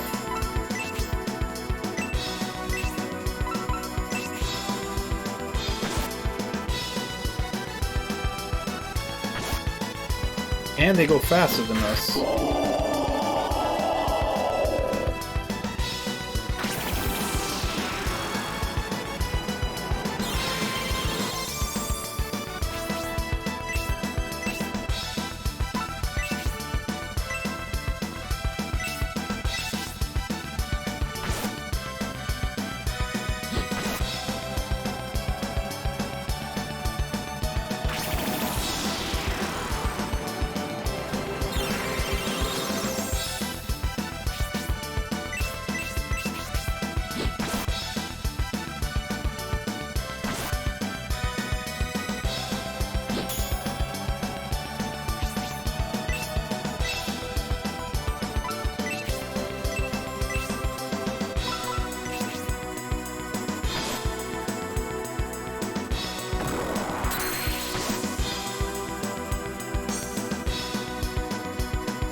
Alright. Well, it's about 5 after 4 my time, so I'm gonna go take my break, and then when I come back we'll continue exploring the forest cave. I feel like maybe at some point I need to stop somewhere and grind. Which I haven't done at all yet, other than just through exploring. But I'll be back in 5, and then we'll continue.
So apparently I have missed a few things already.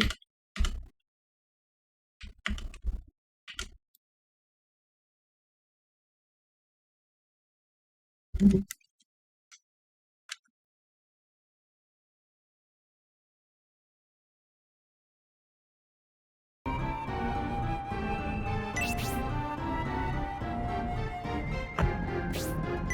kind of tempted to go back to town, because one of them was a ferry that was in town. And then I missed two of them on the way here.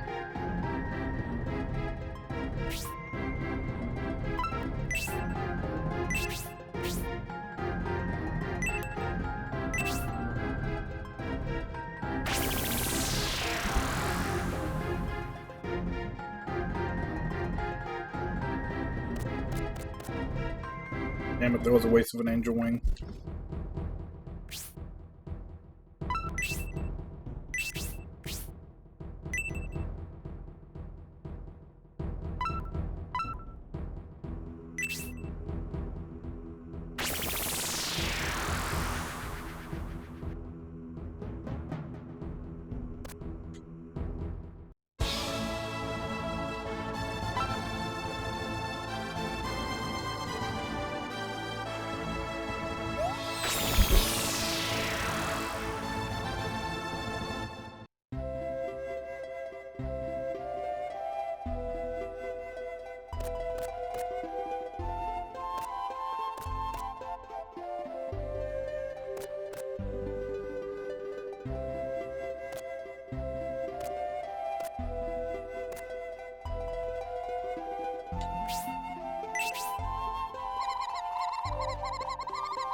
Well, that explains why I never found the church.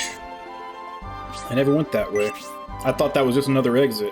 The dog has disappeared. I only looked away for a second, but then he was gone. Can you find my Jabby? It'll be easy for you, right? And, I'll wait for you here. Thank you.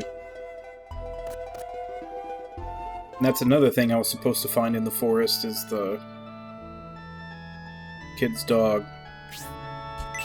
Which I'm assuming doesn't show up at all if you haven't started the quest. Many people lost their lives while they were working Desire Mine a long time ago. Our priest works very hard to comfort the spirits of the departed. Cave-in at the mine was caused by the anger of the gods at the soldiers trespassing of its sacred environs. The sky turned black as the sun vanished, and we knew that we would be punished for the violation of the mine. We did not learn our lesson the first time when we mined for gold.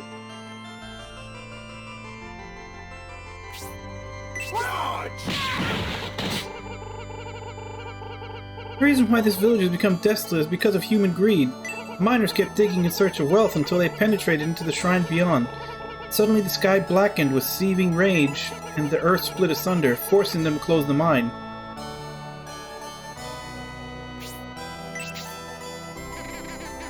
The mountain in the back of the mine is called Godspeak. It's a very sacred place. They say that an ancient culture used the mountain as a place of worship. No one should ever violate that shrine.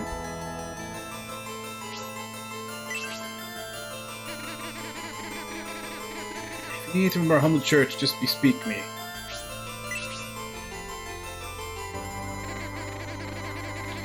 All of Zod's children are welcome here. Yes, kneel before Zod. What is it that you speak?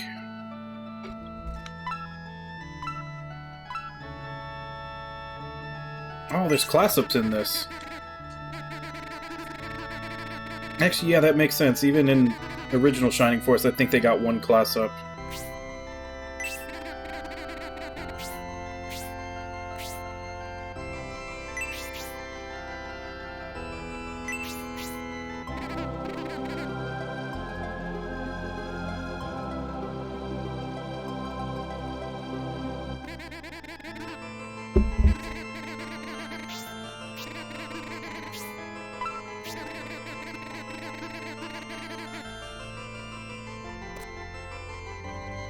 Alright.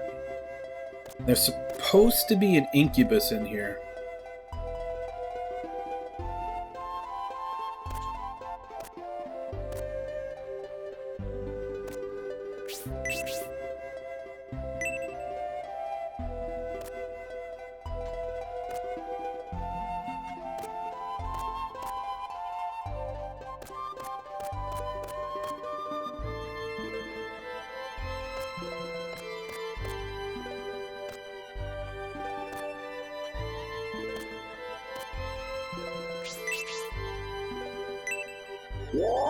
There we go.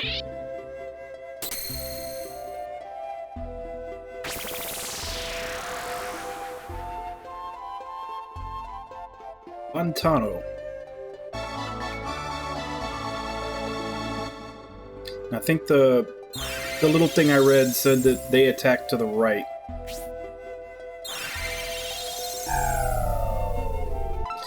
So Succubus attack right, Incubus attack... Or, sorry, Succubus attack left, Incubus attack right, and the Leprechaun attacks from the ground.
Both of these are already bought. I think that's what she's already wearing. I'm pretty sure Iron Circlet.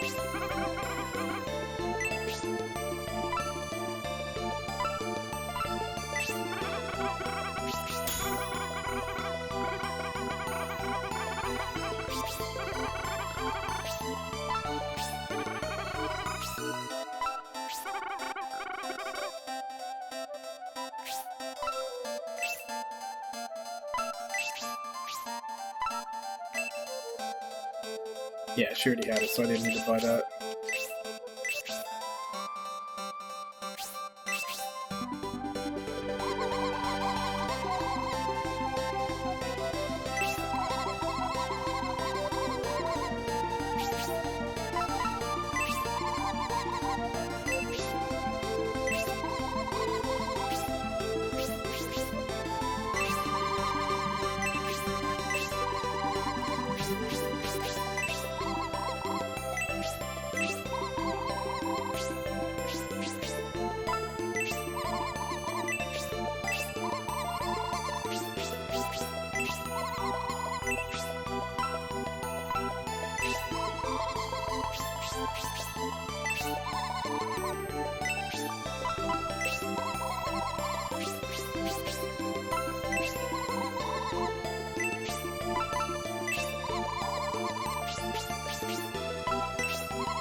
Do that, and then we'll resave, and then we'll go back to the forest, because there was a lot I didn't find when I was in there.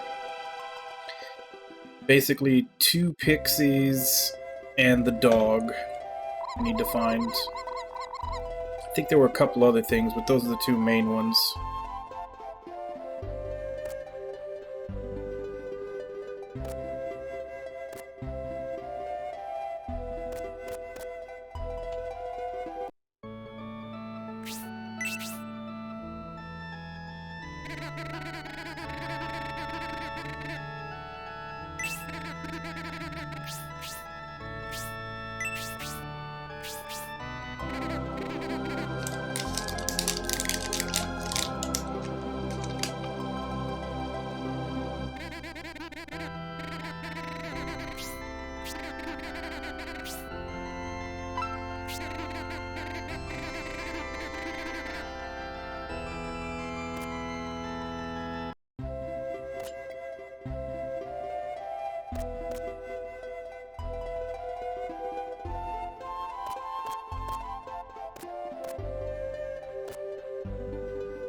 What the hell are you?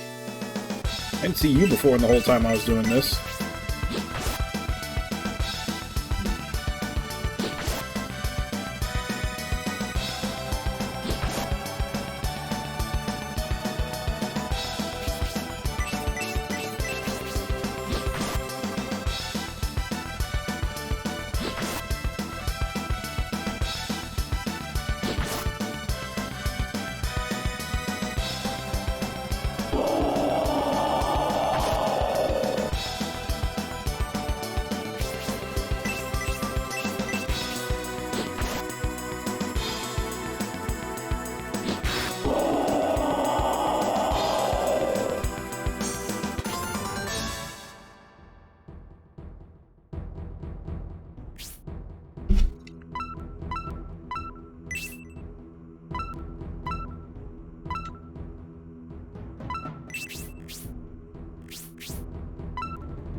something.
No, he was the last one to hit level 4.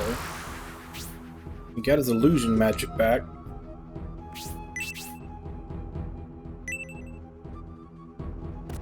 Here I am, just basically staring at every inch of the dungeon, trying to find those 2 pixies that I missed before. I thought I had done a pretty thorough job of going through here, but I guess not.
Oh, usually he defends the first round.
Alright. I'm gonna look up where these things are in the map.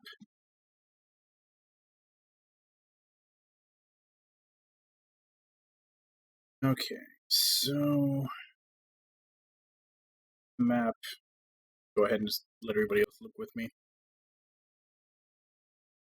I'm looking for 3, 8, and 11. And 12. Much everything else I have.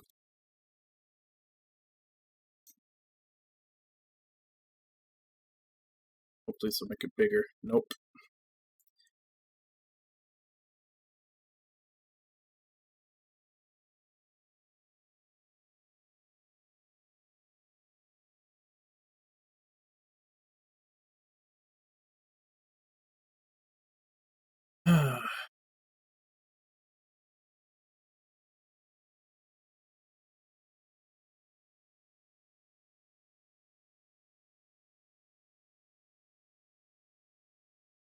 Okay, so the second ferry is before I get to the cemetery. This is the cemetery right here.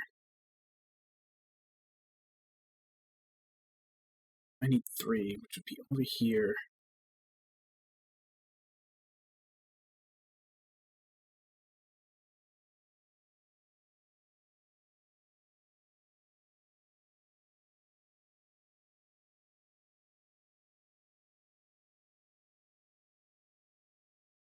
Two was the wooden staff. Something that I...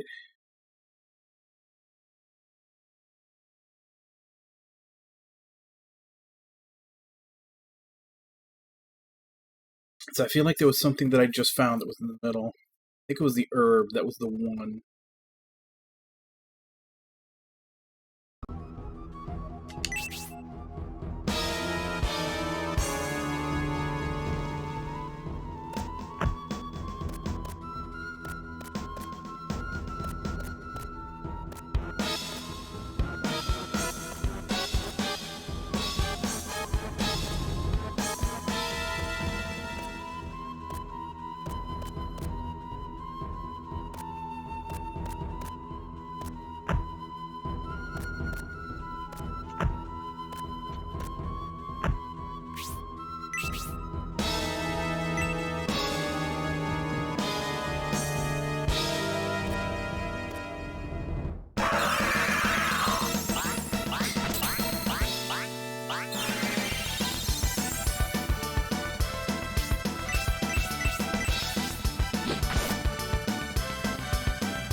Well, at least if nothing else, I'm inadvertently doing that grinding that I was saying that I was probably going to have to do.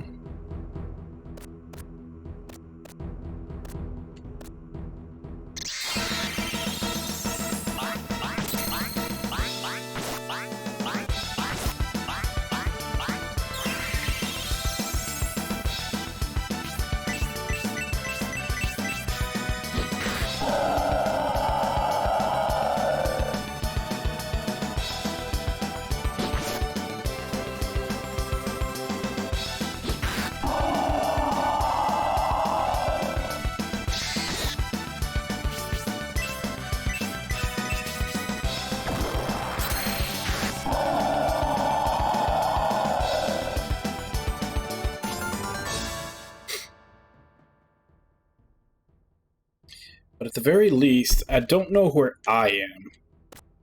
I know that that pixie is in like a hook corner type area.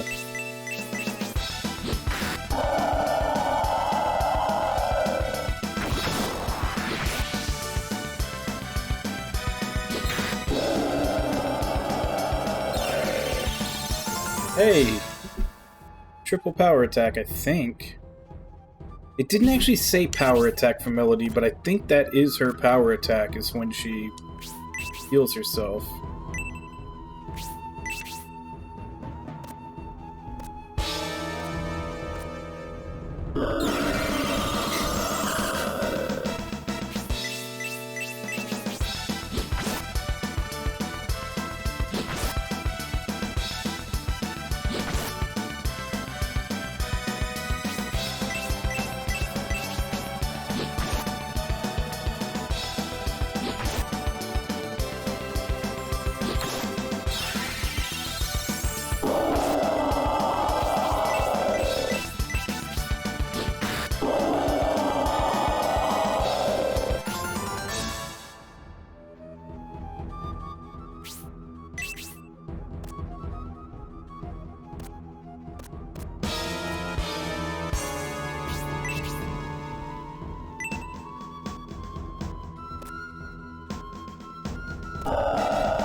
Does he just... Yeah, he basically just sat there and defended until I killed him. So that fight was pretty much free.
I'm also curious as to why is it sometimes my character runs and other times he doesn't.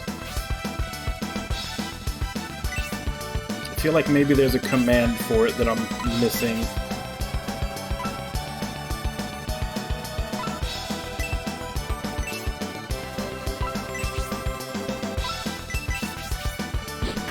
I need to just like read a little more in-depth into the FAQ. At the very least, like the basic stuff that would have been in the instruction manual before I play this again tomorrow.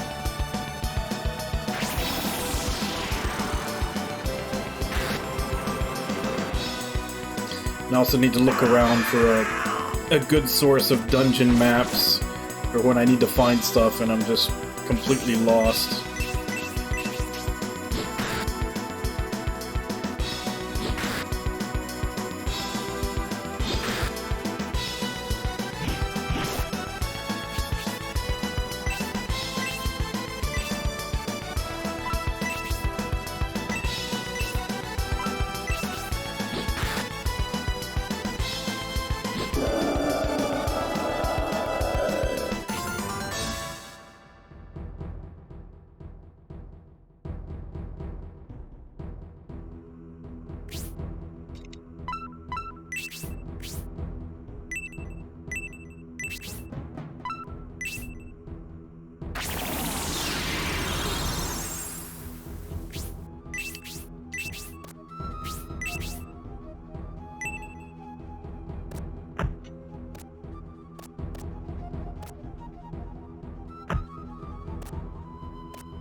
You'd think fire would do more damage than that to a tree.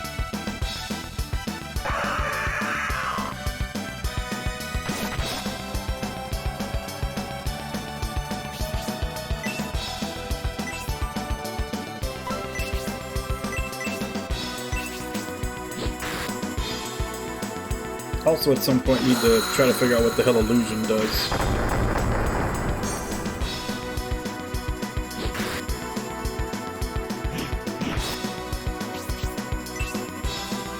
There's no time like the present, right?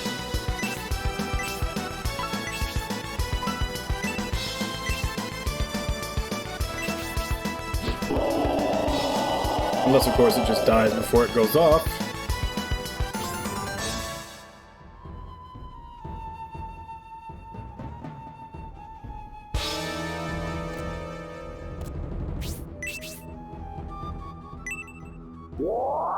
Alright, there we go. Why did I not check this corner? It's like literally the only corner, like little hook corner like this, that I didn't check, and it's the one that I needed to.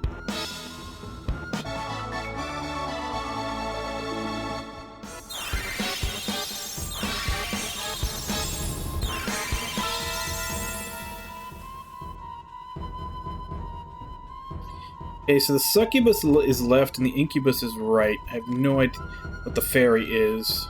The leprechaun is... The leprechaun is from below, so maybe the fairy is from up above?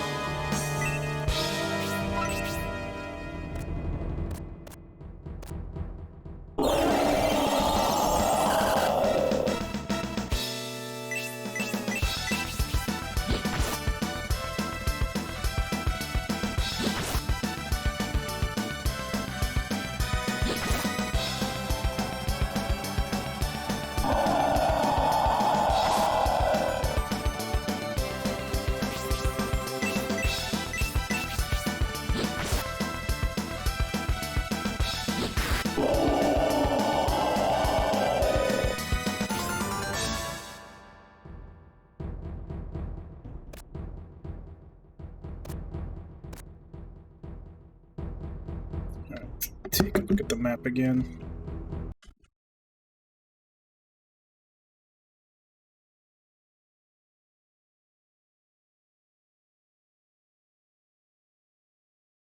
Oh, so we still got a ways to go.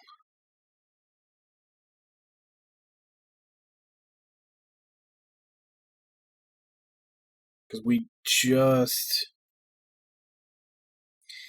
just got to here where we found the fairy. I think I'm also missing the energy bread, so I guess I'll look for a tree in the middle of nothing.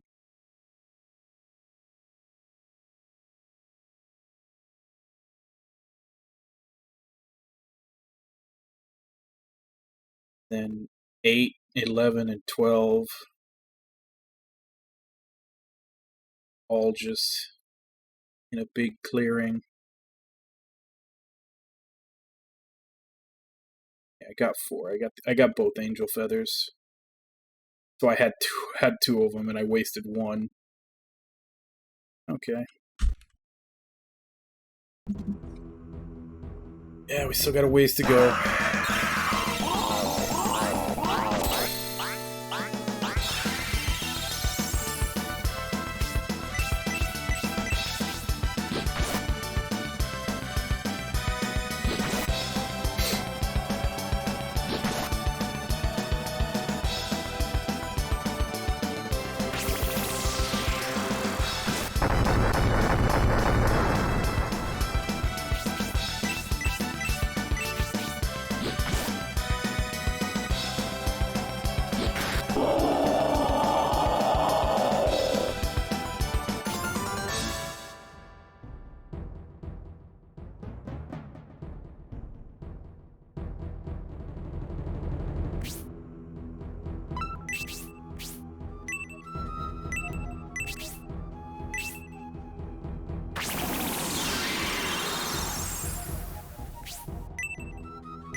You know, now that I actually look at the status bar, I wonder if there's room, if it's a 3-man party or a 4-man party. Because it looks like there's enough room to fit, you know, a 4th character to the right of Melody.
Alright, so we found the energy bread.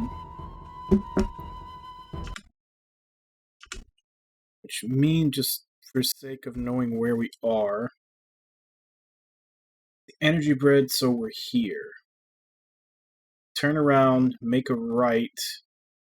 Then when I make it to the big open area, 8, 11, and 12 right next to each other, and that's all that I'm missing.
Okay, so it looks like that's a status effect. Actually, wait, if I think back to the first fight when we were fighting Rhodey, I think it lowers their speed. I think that's what it did. I think I remember it hitting one person and it lowered their speed.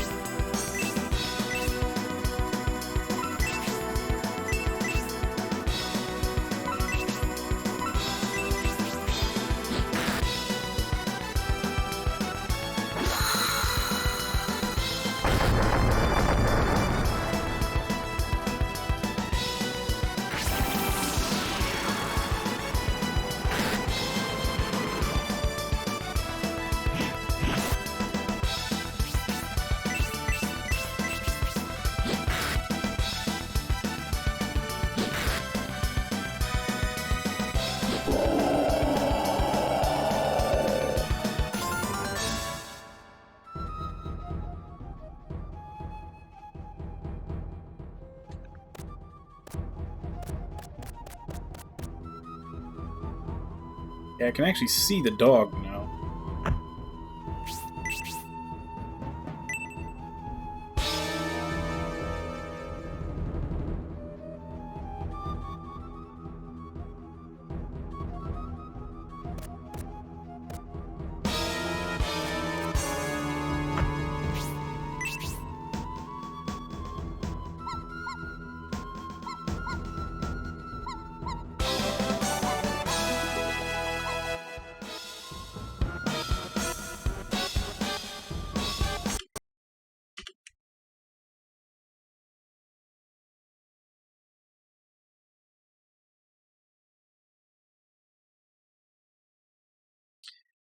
So the pixie should be on the other side of the lake, basically straight across from where the road to the cemetery is.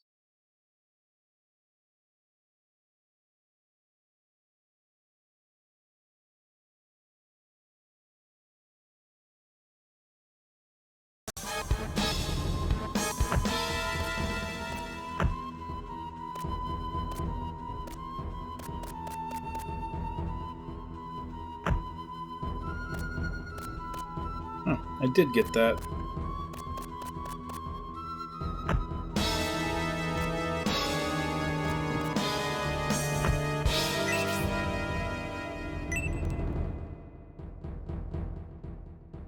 I don't know how you're supposed to know to check there.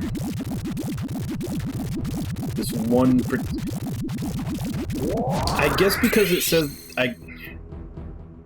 Yeah. I guess I just didn't... I didn't think to, like, actually check the shoreline. Because when I got here the first time and I saw that obelisk that said, you know, here for the courageous pixies... I did look on the corners, but I didn't actually think to check the shoreline with the water. But even then, it's like a very random spot. So I've got one of each now.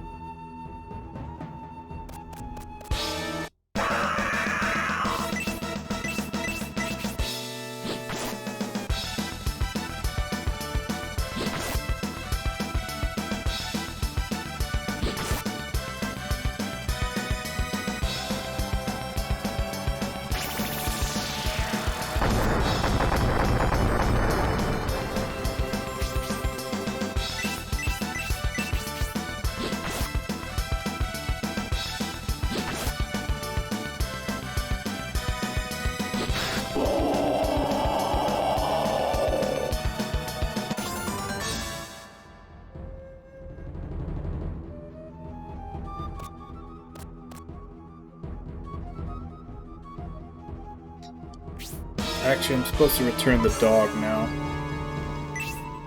Which means I'm gonna have to run through this all again.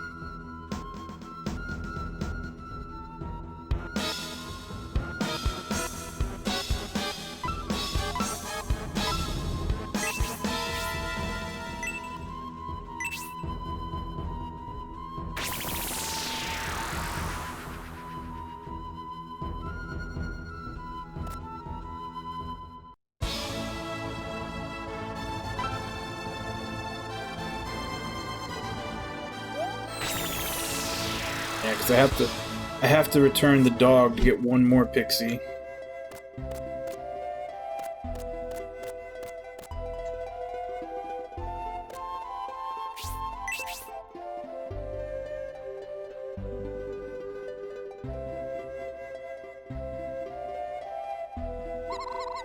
Thank you, you found my Jabby for me.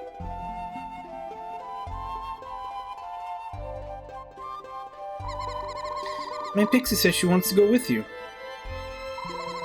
I'm sure she'll help out a lot. Isn't that right, Jabby?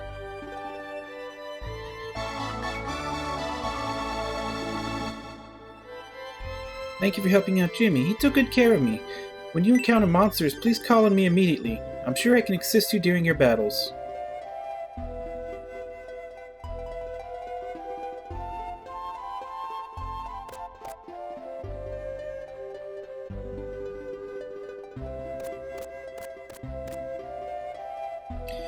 Alright, so let's heal and save, and then we gotta go through one more time to finally hit the forest cave. Wrong one. That's not the one.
I still can't get... I can't remember...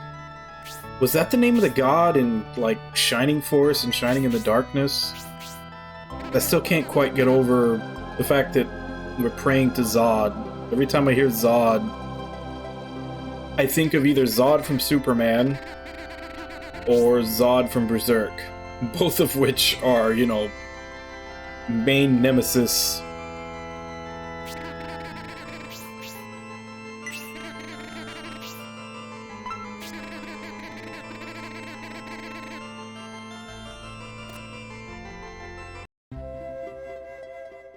Although technically the way they spell it here would be Zod from Superman. Because I think Zod in Berserk was with 2 Ds. Sometimes it's 2 Ds and like Zod-O, like 2 Ds and an O. Alright. This should be our final time through here. Actually move on to the next dungeon.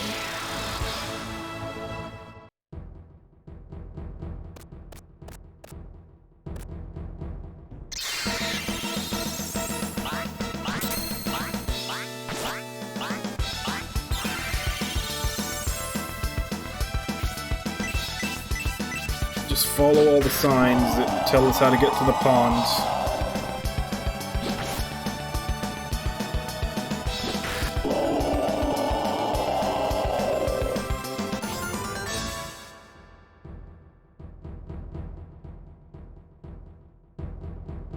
Well, it only shows 1 of each, but technically I have 2 of that first one. Unfortunately, I don't know where they all... I mean, I know the Leprechaun attacks stuff that comes up from the ground, the Succubus attacks stuff that comes to the left, and the Incubus attacks stuff that comes from the right. The other 2, the first 2 from the left, one of them attacks what comes from the top, and one attacks stuff that comes straight ahead, but I don't know which is which.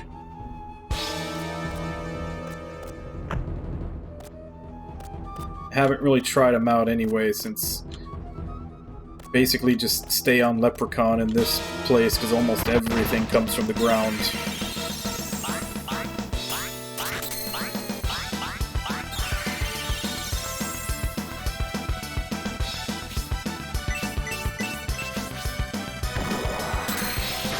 And with all the backtracking to find stuff and everything going through this forest, I think I've done the prerequisite grinding that you have to do through all these games, at least for now.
Also think I figured out how that dash happens. I think it literally is just a double tap.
Oh, 2 steps.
Nope, those guys came from the right. That would have been Incubus to hit them.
Yeah, I've definitely buffed up some. That guy used to like double hit for 2 hits a 9. Granted, that was on, I think, Rhodey, but now he's only hitting for 1 on the main character.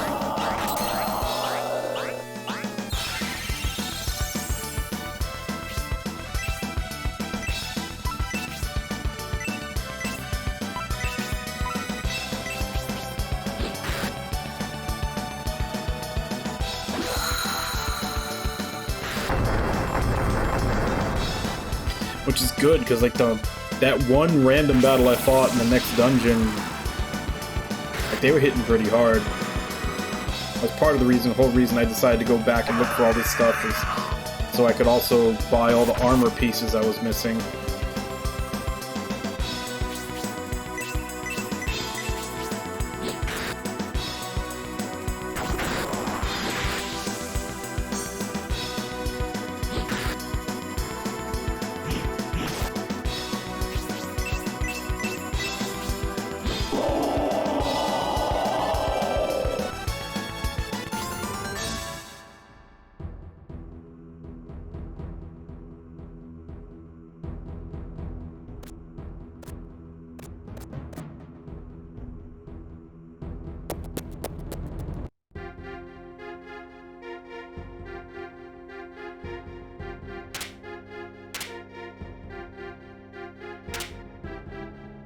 Okay. So one of these guys is for up, and one of these guys is for straightforward. Since it's a straight corridor down, I don't think there's going to be anyone coming from the left or right. Let's see if you're the one for straightforward.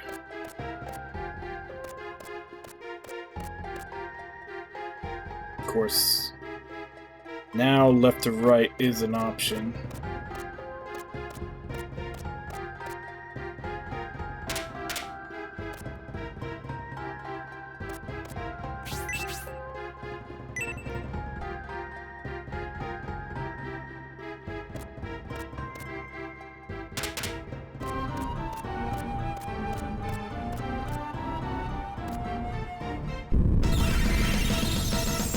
Nope, that came from underground.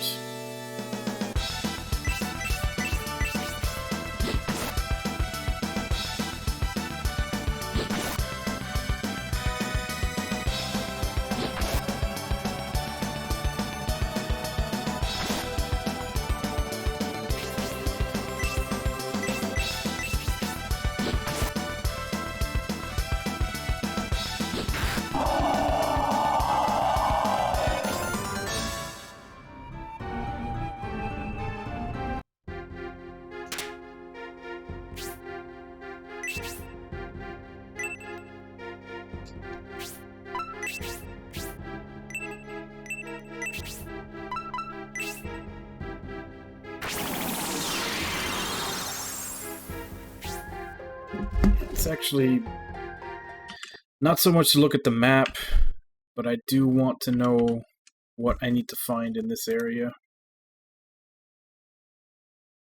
An herb, an antidote, a bronze staff, and one fairy.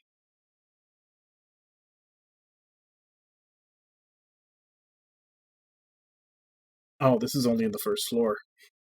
There's several floors to this one, okay. So before I go up in stairs, I know that's what I need to... There's a fairy to find.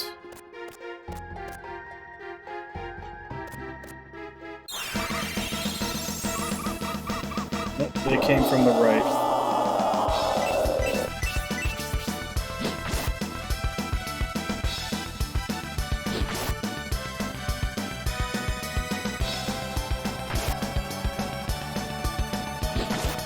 Yeah, this whole thing with the pixies literally just feels like a gamble. You're just placing your bet where you think the enemies are going to come from. And granted, if you go through the dungeon, you know, step by step, always checking to see where they could come from, you could probably narrow it down.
So I did see that the fairy is in like a dead end on one of these curved paths.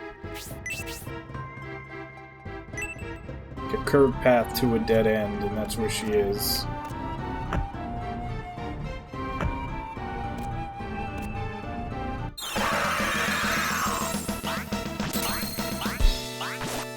Now we're fighting two of these at a time.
Not there. I'm ready to go there yet. Haven't found the ferry on this level.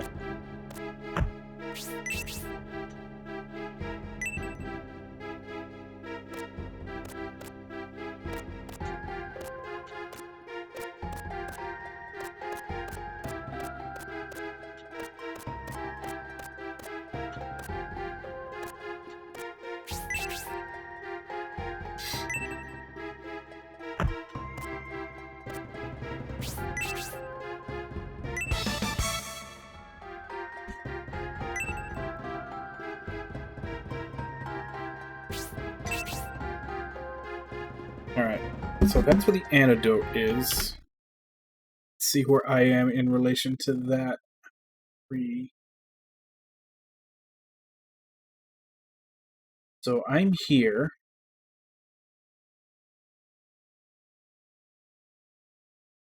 So I need to go back and make a right.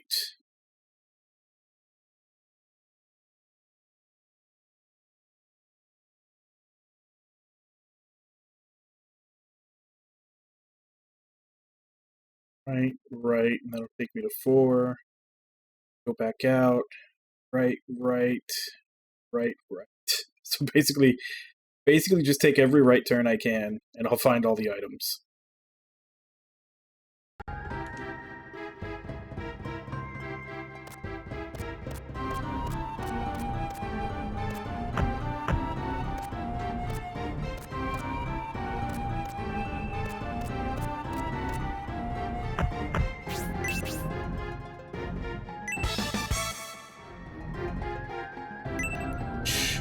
She already has that because I bought it for her, so that's just to sell later.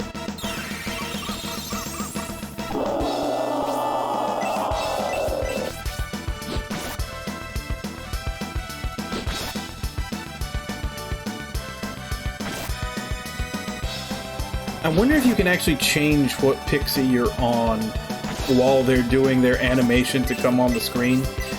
Because some of the animations where they come on screen are really fast, but other ones are really slow. Like, I think I pointed it out with the zombie in the first dungeon. Like, sometimes he just jumps out, and sometimes he, like, just very slowly saunters out in front of you and starts to attack. So I wonder if you can change pixies during that time to get to the right one to attack them. But even then, you'd have to be familiar enough with their order to, like, get over to it during the animation. It's not that much time.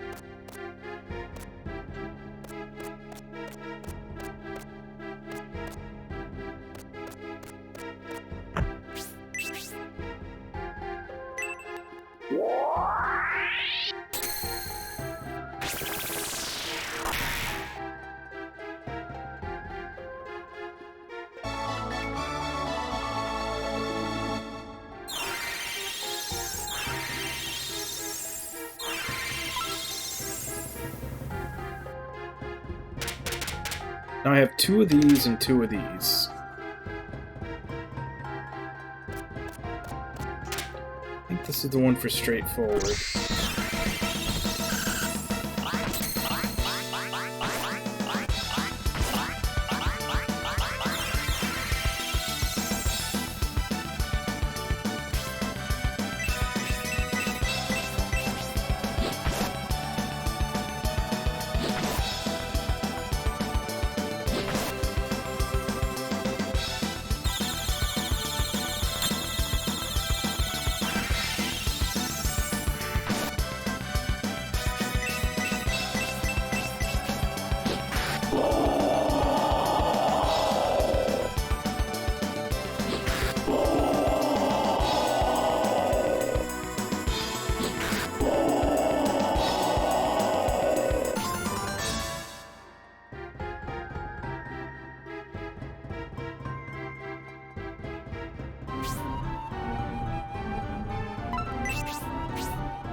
Okay. So the first one is for straightforward. The second one, I guess, is for, you know, stuff that's coming from the ceiling. And then it's left, right, and ground. So from left, it's forward, ceiling, left, right, ground.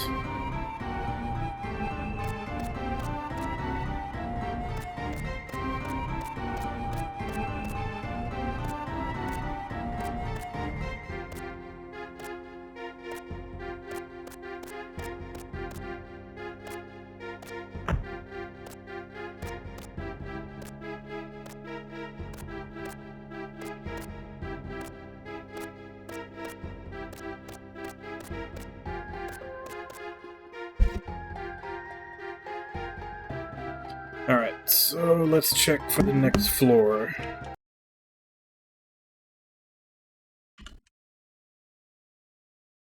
Forest Cave Basement 2.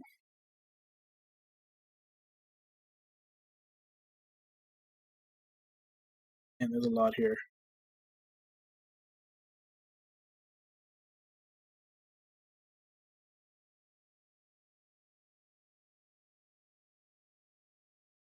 Okay, there's a leprechaun and an incubus on this floor.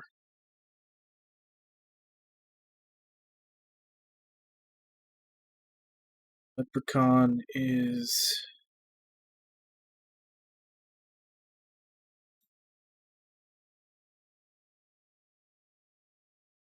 So I'm guessing since both of these say up, well, there's a U on them. Those are the stairs. It says this says Forest Cave Basement South. I'm guessing this is where we're going. This is where we're starting, and this is where we're going to. So the leprechaun would just be straight through the room and then to the right. And the incubus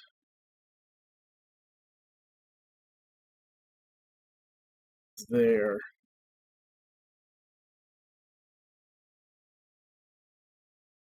Obviously, there's other stuff. Not too important. The mithril ore when we get over here is, though. Pixie. Probably the magic nectar, too. As for all this other stuff, this is just money because I've already bought all these armor pieces.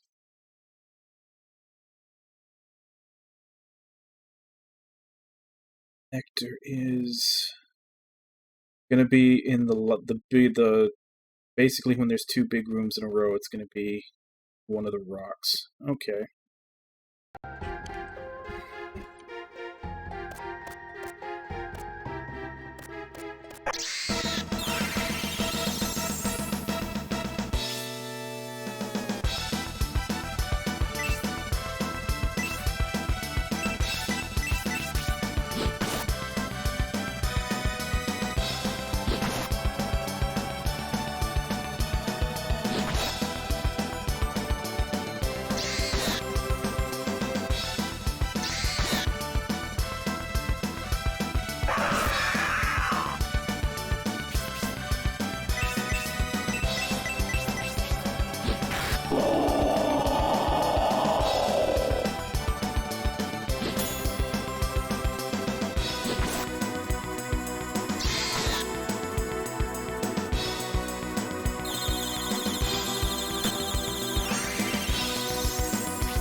I kind of both like and hate the fake outs that they do on certain ones.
So here's our second leprechaun.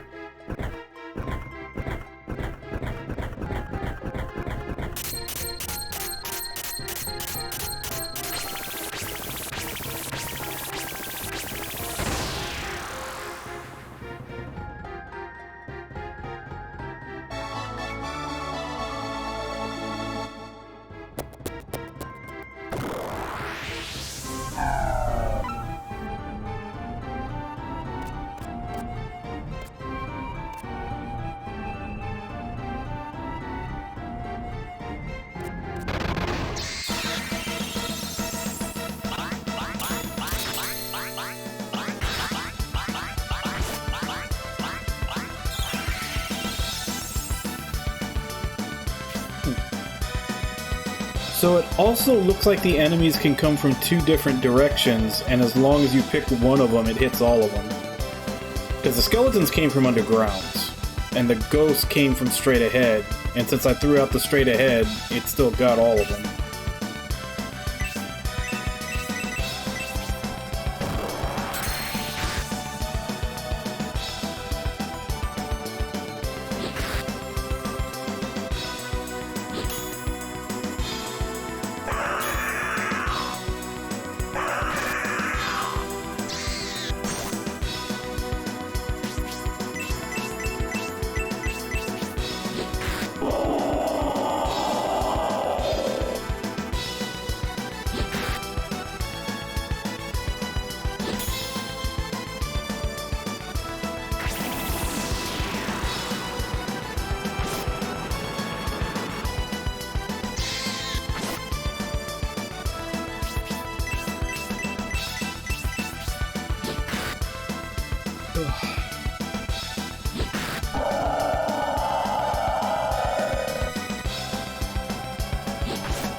Yeah, it's really good.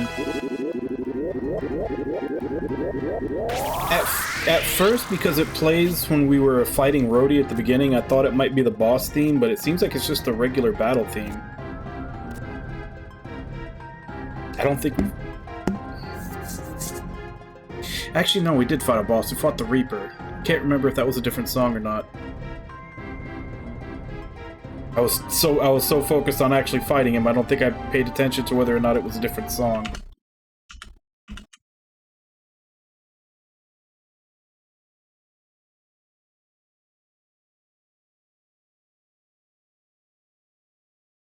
Well, I missed the feather robe, but I don't know that I want to go back for it. I think in this room there's an herb, and then in the next room there's a magic nectar.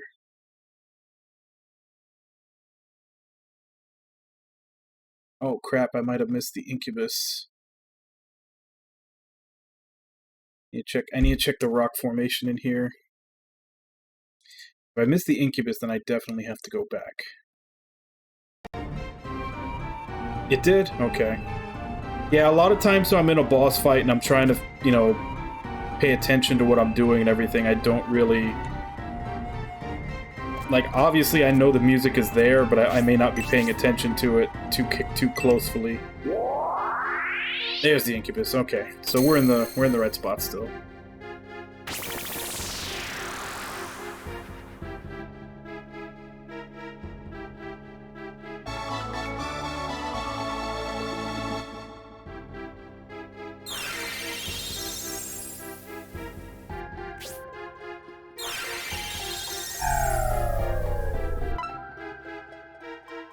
I will say one thing, they definitely made sure to make sure you knew it was an incubus. Like they drew its bulge pretty significant.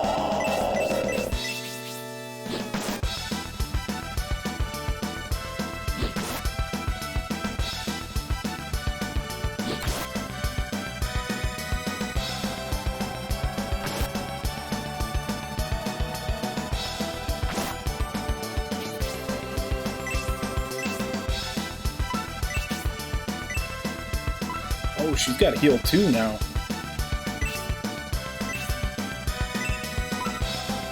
Don't quite need heal 2, but nice to know that she has it. Yeah, pretty much. Like, I kind of noticed it when I found the first Incubus, but now that I see the second one, like, they definitely put a bulge on that guy.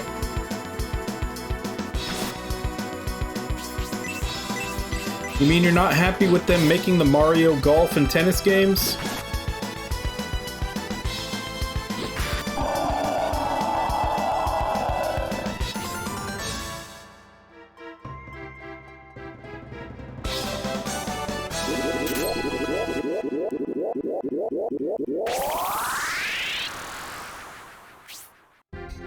Yeah, I got Ayakashi. That was that magic that was wrecking us when we fought him in the boss fight. He finally remembered that one.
Like, these blue worm enemies look a little too much like they should be in a Sonic game.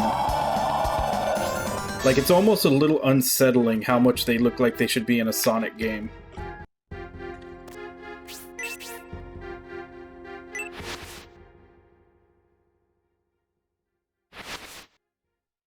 No, another fake out.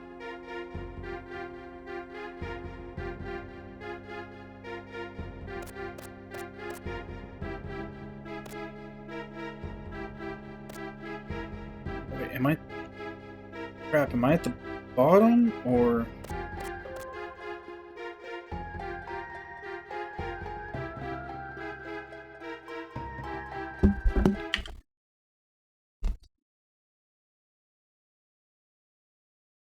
Nah, I can't be. I must have turned around and gone all the way back to the beginning.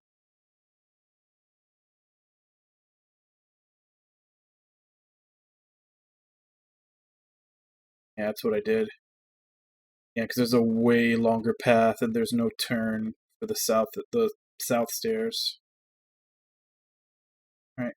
Well, I guess while I'm here I can go get that feather robe.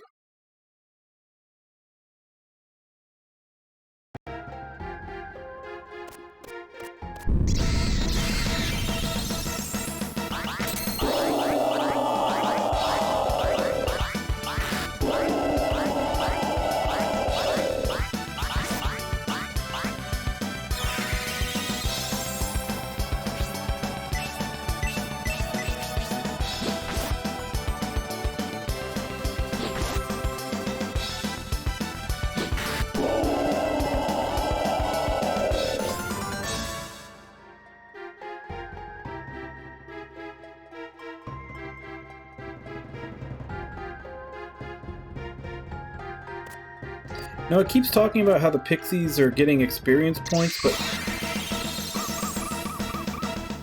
I haven't seen them level at all.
Okay, so I chose the wrong one, but you can switch through them and try to get to the right one while they're entering. So now I just need to get used to kind of memorize how many times I have to hit left or right fastest to get to the right one. Granted, that's only when they do the slow entrance. When they do the fast entrance, I don't think you'll have time to switch.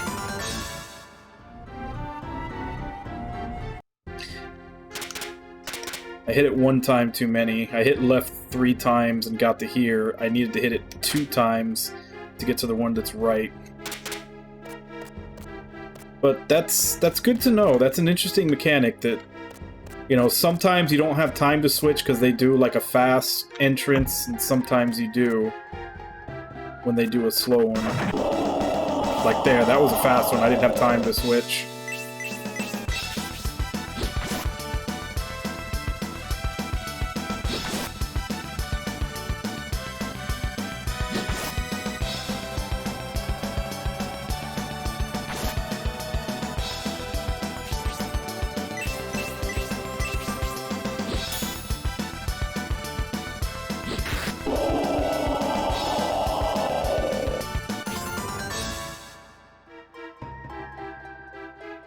But yeah, even to be able to respond to the slow ones, I need to have a little bit of muscle memory as to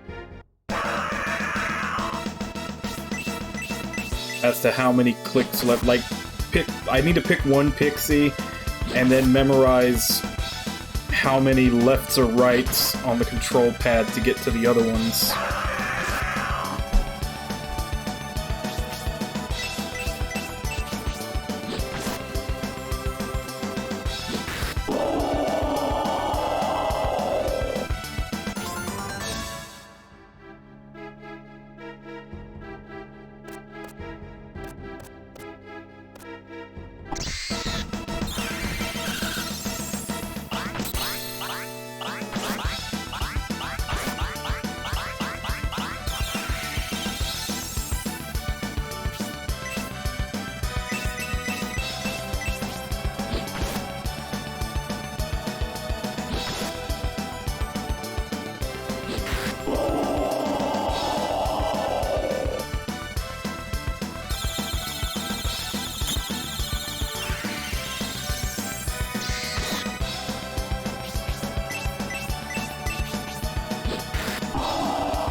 Alright, looks like both of these paths lead to the same spot.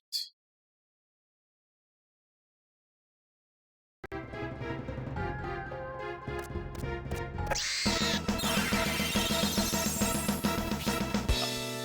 thought maybe I saw the bat come from in front, but they both came from the right.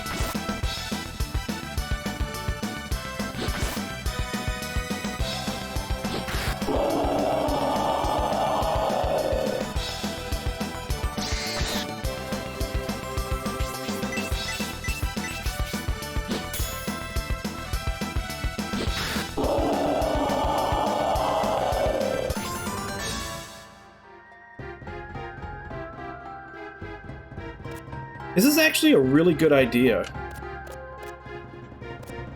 I'm surprised it hasn't really been... I got to the one... Like, I switched over to the one for ground. I didn't have enough time to actually hit the button to send it out.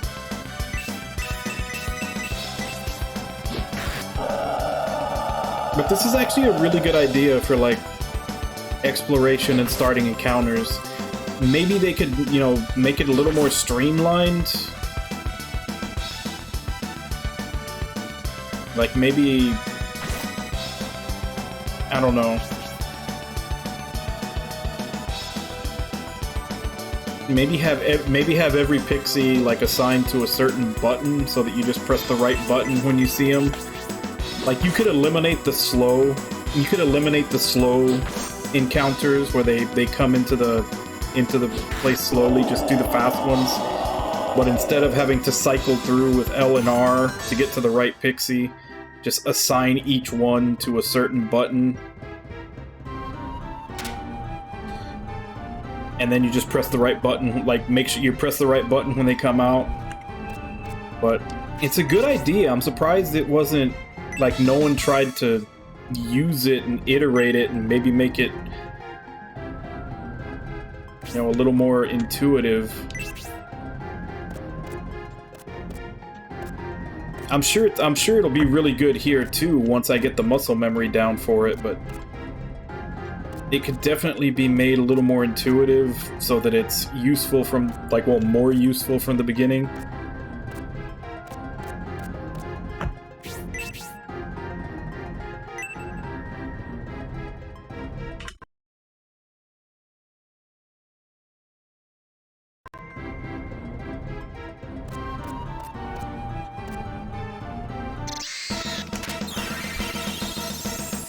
Like there. I actually got that one. Because I was on the pixie that goes straight forward, and it was one left trigger to get to the one that comes from the ground to hit it. I'm not sure if that was their quick or slow appearance though.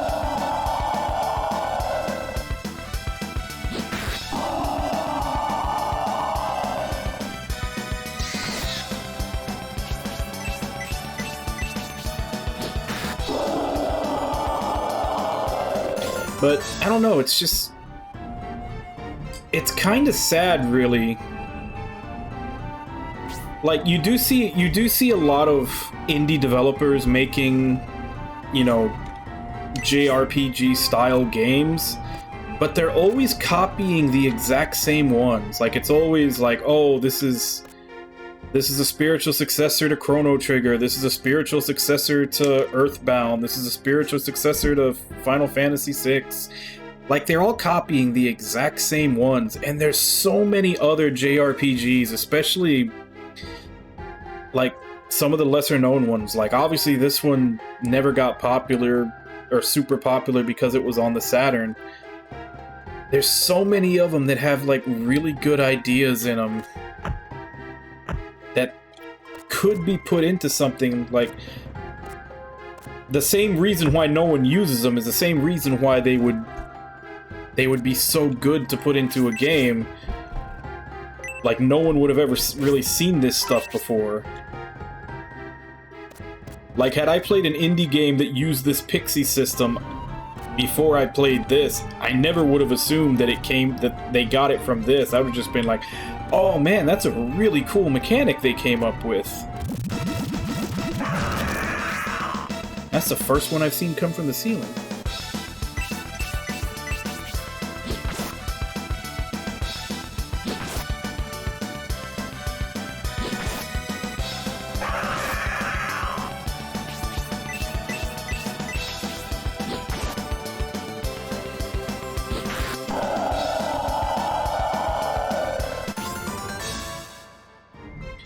It just kind of sucks. There's all these games that had really good ideas in them that never got used again just because they weren't a massive mega hit.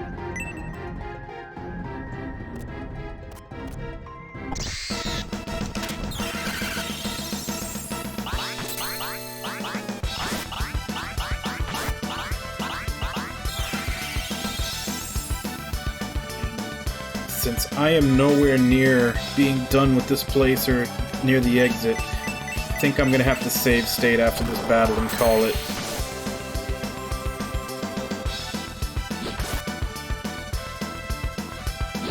And we'll just pick up from here in the dungeon tomorrow.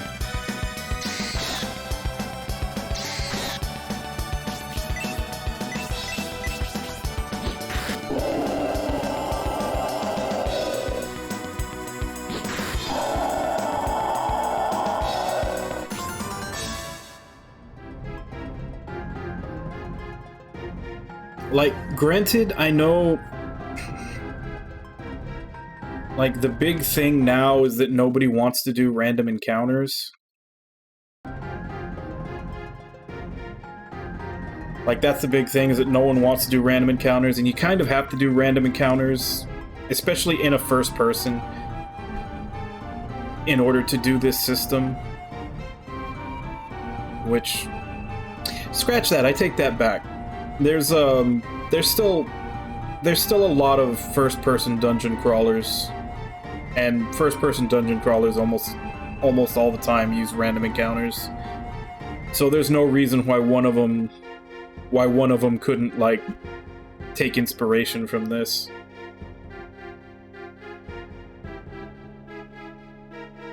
But anyway.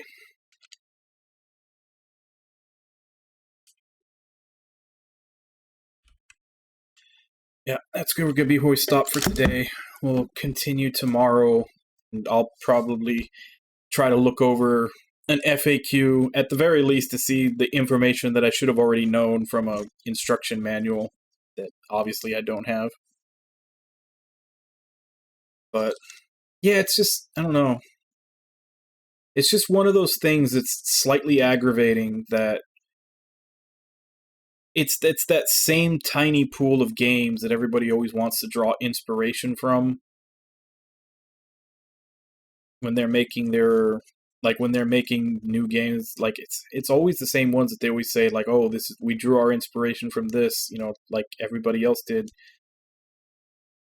And the more of these like more obscure older games that I play, a lot of them have some really good ideas in them that never show up anywhere else. Like, hell, even for a not so old game, like, oh no, I guess it still would be, it was Dreamcast, so it was PS2 era.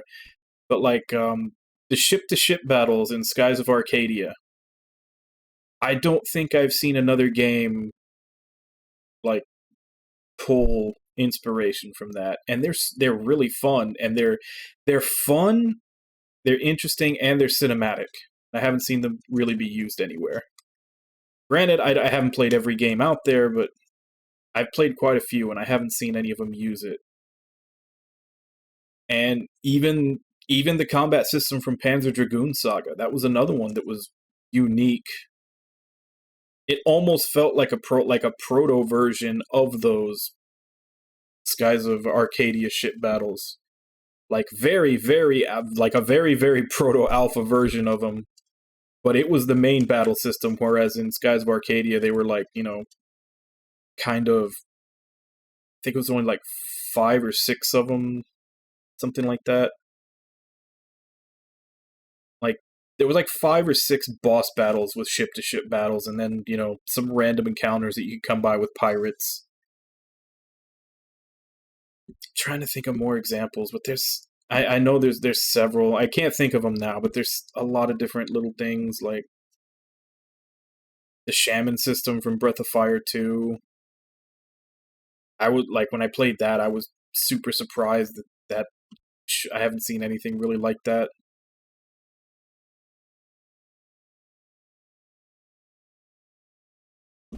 But yeah.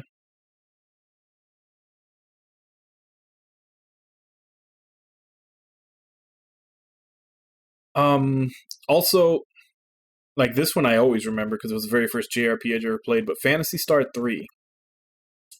I know, and that's the thing, though, is that a lot of times there are good ideas in games that didn't come out well. I hold a fondness for that game because it was the very first JRPG I ever played, but I will admit that it's not great. But it's probably, like, I'm not talking about the generation system, because other games have done it. You know, Dragon Quest almost immediately took that idea and ran with it with Dragon Quest V after Phantasy Star 3 came out. And then the Agarist War games also did it. A little more closely to the way it was in Phantasy Star, but the Agarist War games did it. We're talking about, they had this thing where they did their magic, and Obviously, it would need to be done better, but it was a decent idea where there was essentially classifications of magic. I think there were 4. It was like attack magic, healing magic, buffing magic, and debuffing magic, I think. Like, I think those are the 4 classifications. And each one had like 4 different spells in it. And you could go to these shops in town, and it would basically be visualized by a cube. And you could change it. It was like each side was one spell, and you could change them, like, the allocation of it. So, like, normally if you were balanced, you would have, like, you know, each of the 4 sides of the square, not the cube. I said cube earlier. Like, each of the 4 sides of the square would be a spell. But you could, like, move it so that one spell would only be, like, a tiny little bit of the corner, and another spell would be almost a full 2 sides of the square, and that would make it better, and make the one that was just a little tiny chunk way worse. And it was just a way of, like, kind of customizing which spells you wanted to be good on which character. Like, for healing, you could have one character, because I think healing had, like, the single heal and the group heal, to where you had to choose between which one of those was stronger. So you could have one person that had a really strong group heal and one person that had a really strong single heal. And then I think the other corner that you could choose between the two that you would, like, take away from one to give to the other was, like, the anti-poison and the revive, of which you would almost always like max out the revive and leave the anti-venom down to, like, a tiny little bit. But it's just one of those things, like, that's an idea you could really play with. And yeah, it's in a game that not that many people like, and most people probably never even played around with it. But anyway, I'm kind of almost doing a free little mini rant there. I don't know. I love indie game. Like, I love when people do indie games, because they always do. They do really good quality of life in them. Usually, even more so than some of the newer JRPGs that are coming out from big companies. Like, they usually tend to do really good quality of life in them, so they end up being really fun for the time that you're in them. But yeah, I don't know. It just always seems like they're either trying to be Chrono Trigger or trying to be Earthbound. Like, I want to say 70% of them is always trying to be one of those 2 games. But anyway, let me go ahead and give shout out to everybody who was here today, and then I will get going. So, Wabon, Ragna, Shadow, Rune D13,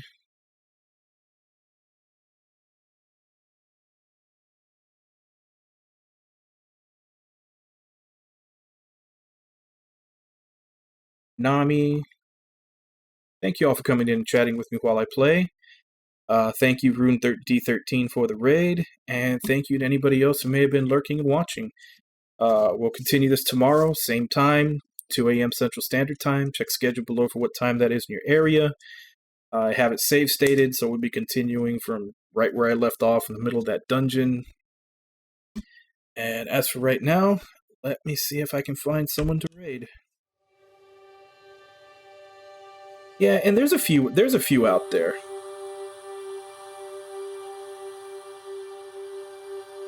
Like, I've got a few that, and especially ones that I haven't played. Like, I know that there's the Dragon Fantasy games. Like, there's 2 of them. As far as I know, those are more trying to be like Dragon Quest than anything else, from what I've seen of them. But it just seems like the vast majority of the indie JRPG games are either trying to copy, like I said, they're either trying to copy Chrono Trigger or Earthbound. Like, even, I mean, case in point, the game that I'm playing for Monday morning streams, Omori, like, it's very much taking a lot of inspiration from Earthbound, and just being even more. It's just making the creepy parts of the Mother series more creepy, because that was always a big thing of the Mother series. They were like super upbeat and happy, and then with these little parts sprinkled in them that were super like depressing or creepy. And Omori just seems to be like it's trying to focus more on the creepy part.